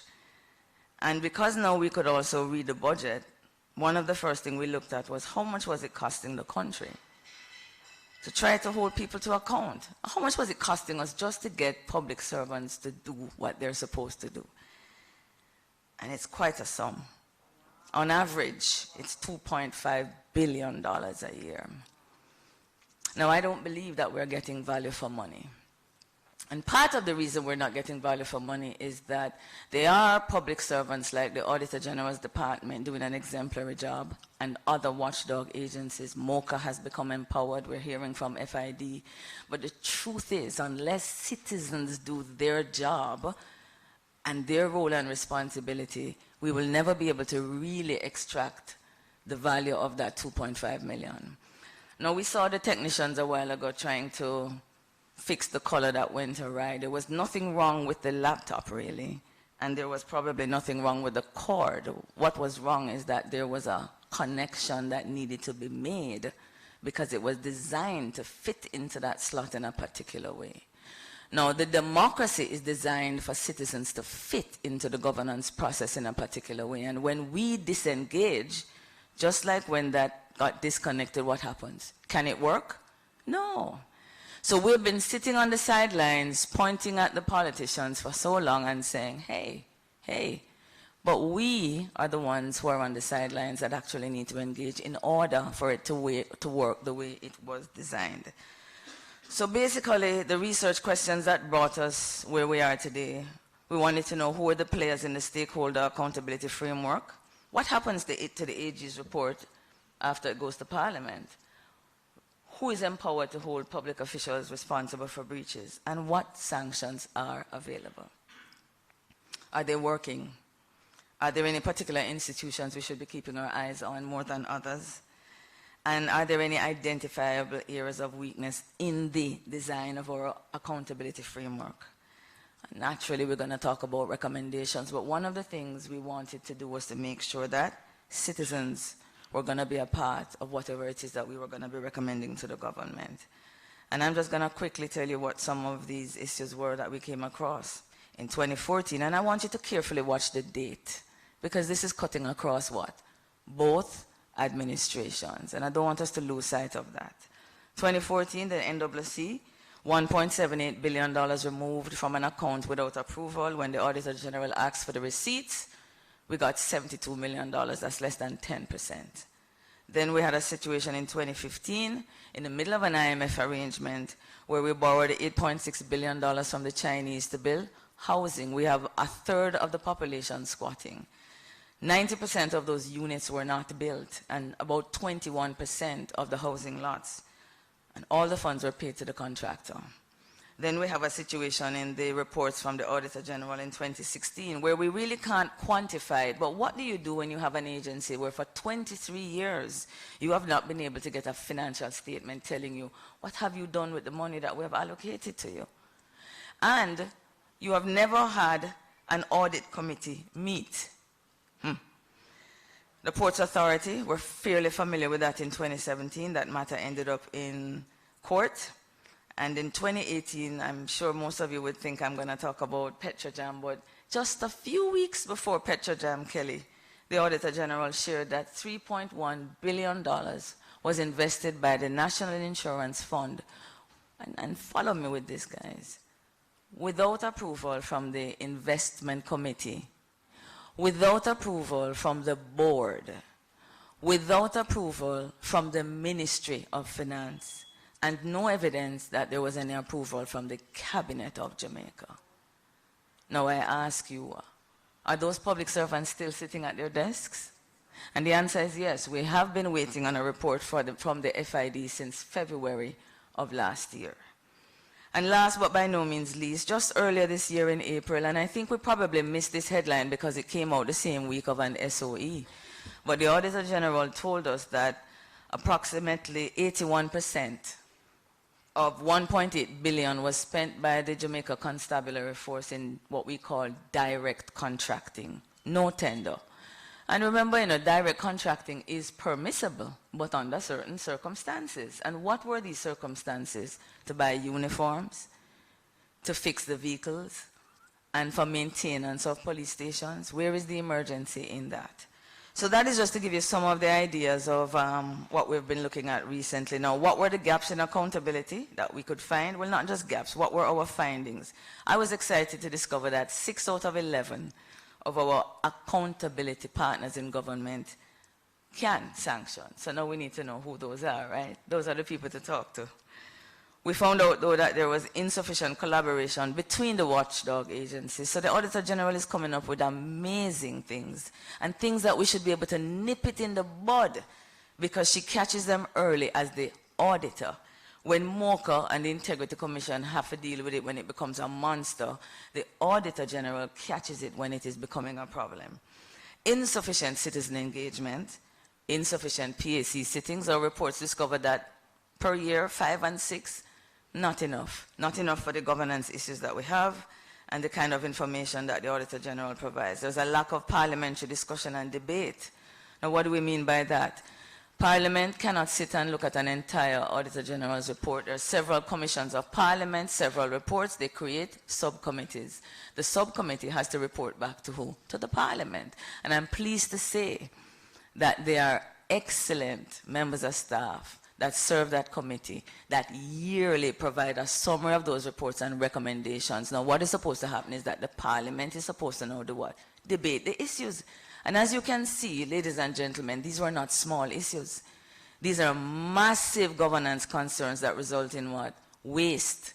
And you turn on your TV every night and hear citizens of Jamaica saying, I need water, you know, and I need a clinic, and I have to go too far, the roads. And this is really what it's about.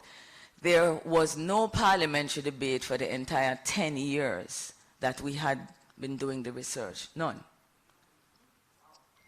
And no formal mechanism for cabinet's review. So the Auditor General reports to the people of Jamaica. Let's remember that's what the Parliament is. The subcommittees sit, they report back to the Parliament, and it never ever makes it to the agenda to be discussed, at least not for the last 10 years.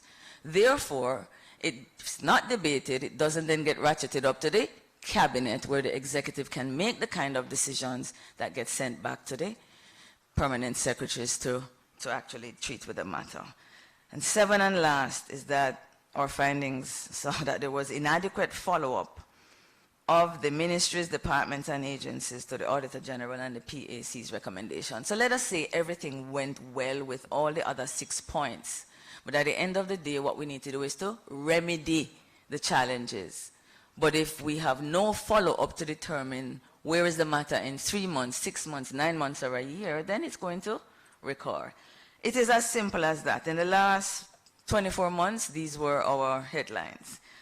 Now, I just want to draw really quickly before I show you how the portal works, what Douglas Arrain's report in 1998 had to say. I mean, I could have just pulled on it and called it, this is the finding for the report we did in 2016. It says that the incidents and areas of waste are widely known throughout the public sector. There is an unwillingness to accept the reality of how much of a crisis exists within that sector. And there is a lack of accountability through what? Throughout the entire sector, including the top echelons and in the political directorate. Much of the waste and inefficiency occurs because there is no culture of economy and or efficiency. And though regulations exist to reduce waste and inefficiency, compliance is weak, and it's due to a lack of proper management practices. Now, how do we plan to contend with this? Well, we have in our toolbox today 3 trackers, and I'm very proud to let you know that we're just starting with 3.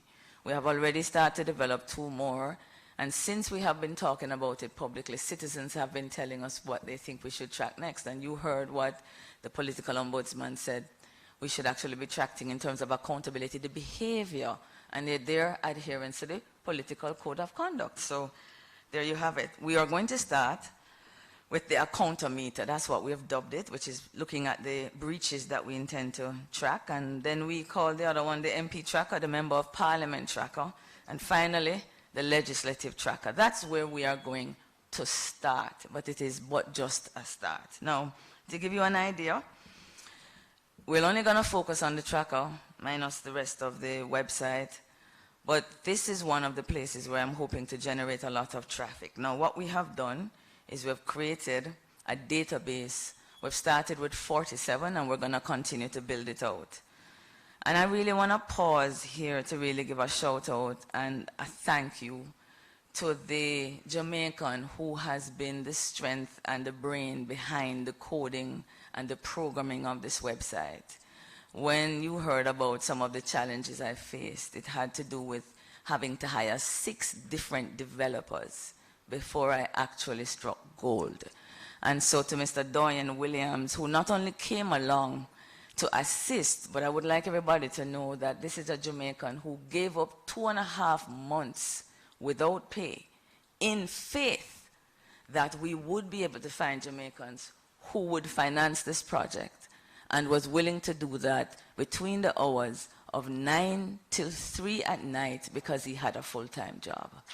Yeah?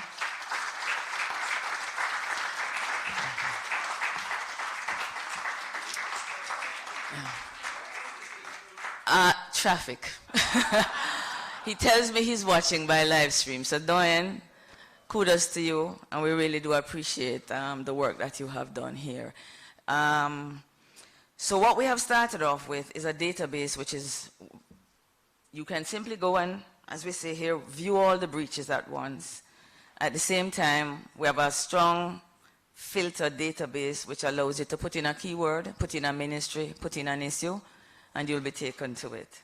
The type of the breach, and as well as the compliance status. Now, we didn't have the kind of bandwidth to actually demonstrate live, so I'm just going to walk you through some screenshots to let you know that it will be up and running tonight, so afterwards you can actually try it and see and provide some of the feedback to help us to tweak it. Now, just for the sake of this presentation, we've plugged in, for example, the Office of the Prime Minister, which is a ministry. And we found, you will find 4 results popping up in terms of breaches that we're tracking for which OPM has a responsibility. Now, let's say, for instance, if we clicked at this one here, and you can understand why I would choose to look at outer many. I'm sentimentally attached to that scandal. So if we clicked here, it will take you to a page which at first gives you a small blurb as to what the breach is about, the office that has responsibility, and this is a very important meter that interactively moves as the breach is being remedied.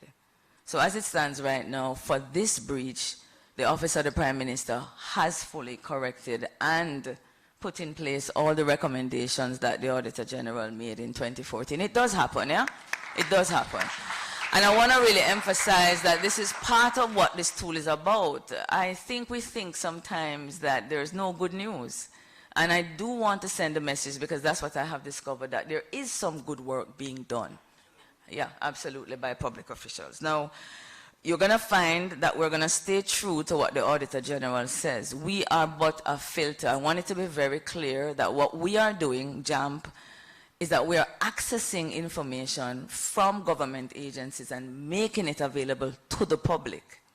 This is not anything that JAMP is going to change. The Auditor General's findings are hers, and we are simply extracting it and providing it to you at the click of a button.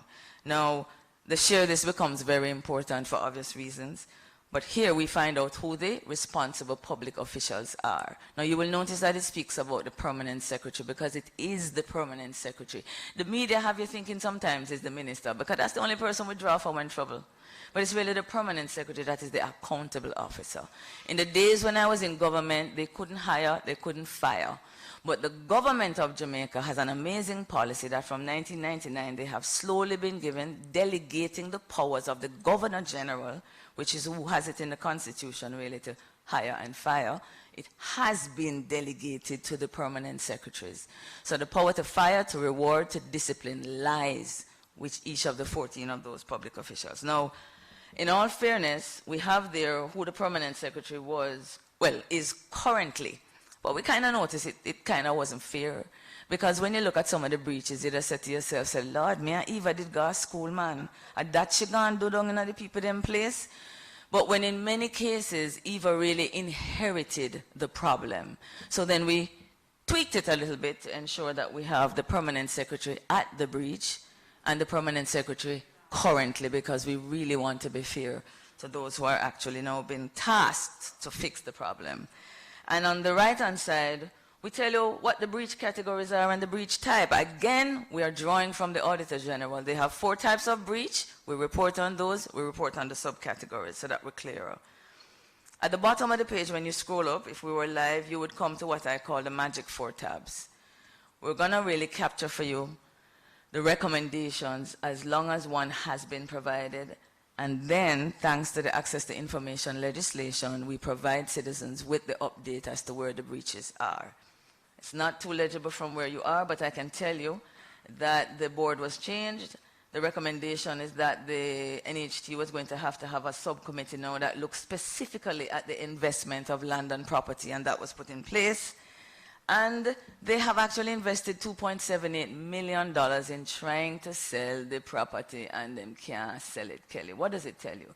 It means that what Jamaicans instinctively knew, that this was not a good deal, was in fact the case. Now, you might say, but Jeanette, them not sell it, so how you give them 100%? No, we're giving them 100% because they have put in 100% of the effort to remedy the breach. The NHT doesn't have control over who buys. So in this case, we are happy to be able to report that.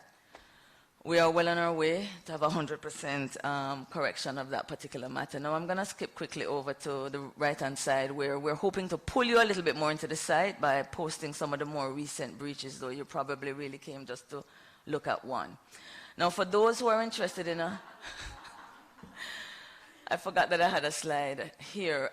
Now, this is also a very recent addition. What we do not want JAMP to become is another layer where you are going to have to become dependent on us, Bobby, for us to give you information. So when JAMP is updating, insofar as we can provide you with the documentation that we have been given, it will be posted to the site. Therefore, it means that you can click there that says ATI responses, and the NHT's report about the amount of money that they have spent to date on outer many will be provided to you. So it's not just about reading the website and say, JAMP say. We want to say, see there. We're putting it in your hands, Shireen, for you to go and do what you need to do about it and with it. All right. As always, there's going to be room for feedback and for you to express your view. Now, the Articles and Reports tab is really directed for citizens who really want more meatier stuff than just me telling you where is the matter right now. So for those of you who don't know, the Public Accounts Committee provides literal transcripts of the discussions in the House. The media, George, might want to benefit from something like that. So at a click of a button, those transcripts are provided. It also means that the Auditor General's report, you don't have to go try to find it, Kelly. The fulsome report is there. Mr. McKnight, we are actually providing a link back to the Auditor General's Department's office because we want you to get familiar with the traffic over there and build it up too. But we're also, Glenn, is going to extract the report, the little section that's dealing with the NHD, and provide that for you because we don't really want you to have to work too hard to find it. So all of that will be there under reports. Now, if for any reason, and I do believe that Colonel Edwards from MOCA is in the House, if MOCA takes on the issue and provides a report, now that follow-up will be provided here. Newspaper articles, so all the thought leaders and all the letters to the editors that we think are of value, that are shaping opinion, will also be there. And the videos that are there to support it. Extracts from the, now let me pause and just give a shout out to the Ministry of Education, who has found the money to support the Public Broadcasting Corporation. When we started this proposal, we thought we were going to have to lobby the government to step up the coverage live of Parliament. By the time we were finished writing, the government first we, yeah? And now every single general session and every committee meeting, we can not only see live, but within an hour, it is uploaded. Now, guys, I don't want you to take this for granted. You know, Jamaica is one of the few islands in the Caribbean where citizens have access to this kind of information. Yeah, it's wonderful. When you go to the website of Trinidad and Tobago, it's impressive, the parliamentary website, but their citizens don't have the luxury. Those PSC meetings are held in camera. And you saw the value of a Petrojam discussion that you could see and form your own opinion for yourself. So let's count the blessings, yes? So all the videos that we think will be of value and the extracts we will also place it there for you.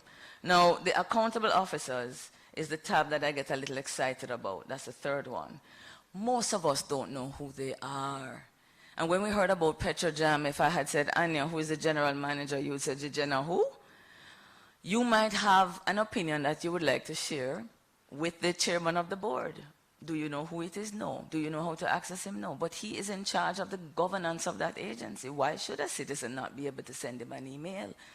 So, because we now have members of government who are willing to engage us through social media, my concern has been a little bit of in one direction to some extent. But because they are willing to engage us, it means that we're also able to what? Utilize the information that you've just gotten on tab 1 and 2 to now click immediately at a button to express how you feel about what you just learned about the breach and where it there. Now, my grandfather and my father could never dream of something like this, guys. So I'm saying that for the time and the period that we're living in, Walter Adolph Roberts would have really been much further ahead with the kind of possibilities that exist. And there we have it also for the permanent secretary. Now, obviously, as private citizens, the board chair and the managing director, we would be limiting it just to the email. We're not going to intrude into their spaces, and I would expect that most citizens will have that kind of courtesy. But that is in essence what we would be doing on the accountability tab. And the final tab, which is the calls to action tab, is assuming now that citizens are now ready to engage because what? You have been properly informed. Now, if there is a civil society group or just a citizen who haven't been properly educated on the matter and feels more confident to do something they could not have done in the past without the information, feels like, no, I'm going to step out. We're saying that we will host a space for you where we will promote whatever initiative that you're about to take on to try to get some traction on this issue. So if this had existed in 2014, when I did up that little flyer, I would have gotten in touch with JAMP and I would say, you can post this on the website for me, because that issue was related to what JAMP was tracking. So if you follow the tabs, general information, deeper delve in, you're now informed, you can now at a click of a button speak to your accountable officers, and if you decide that you want to do something now, so JAMP is saying, we will host that information to build support and awareness for you. A petition, a town hall meeting, an open letter to the gleaner. We will post it if it is related to the tracker. Now, I just wanted to share with you that you can also, remember we said that it shares the agency or the ministry that has responsibility for the breach. Now, one of the things we anticipate you're being interested in is not just the breach, but how is the Office of the Prime Minister doing generally as an institution with not a breach, but all the breaches that JAMP is tracking. So if you had clicked on that, it would take you to this particular page where you would see the overall rating for all the breaches an average. Now, we see there 3, 1, and 0. It tells us that 3 of the breaches that we're tracking under the OPM, they're fully compliant, 1 partial, and there's none that we're dealing with for non-compliance. And below, you find all the breaches that would be listed, and similarly, you would be able to access them from this page. So we're looking at it as a breach, but we're also looking at it overall in terms of how that ministry or department or agency is handling it. Now, the MP tracker really quickly is the same principle, where we have a database with all 63 members of parliament. We will be moving to add the senators in short order. You have a robust filter again, which you can just simply put in a name, the political party, the parliamentary position, students who really don't know who is the opposition leader business in the Senate. Simply come to JAMP, click of a button, you can find out, and as well assigned ministries. Now, we've added 2 extra filter buttons because the core of what JAMP does is to focus on accountability. So, for instance, Mr. Levy got in touch with me, Horace, you remember a couple of weeks ago, and said to me, Jeanette, are there persons in the parliament who sit on both of these committees? Which we really should have an overlap. And I didn't have an answer. And then I remember, but wait, you're building JAMP, go take a look. And then we decided that, oh, maybe we should upload this. So if you went to the website and you clicked on PAC, the 63 MPs you see on the left, it would reduce it to just the members of the PAC. And if you clicked on the PAAC, it would then show you the members that exist on both.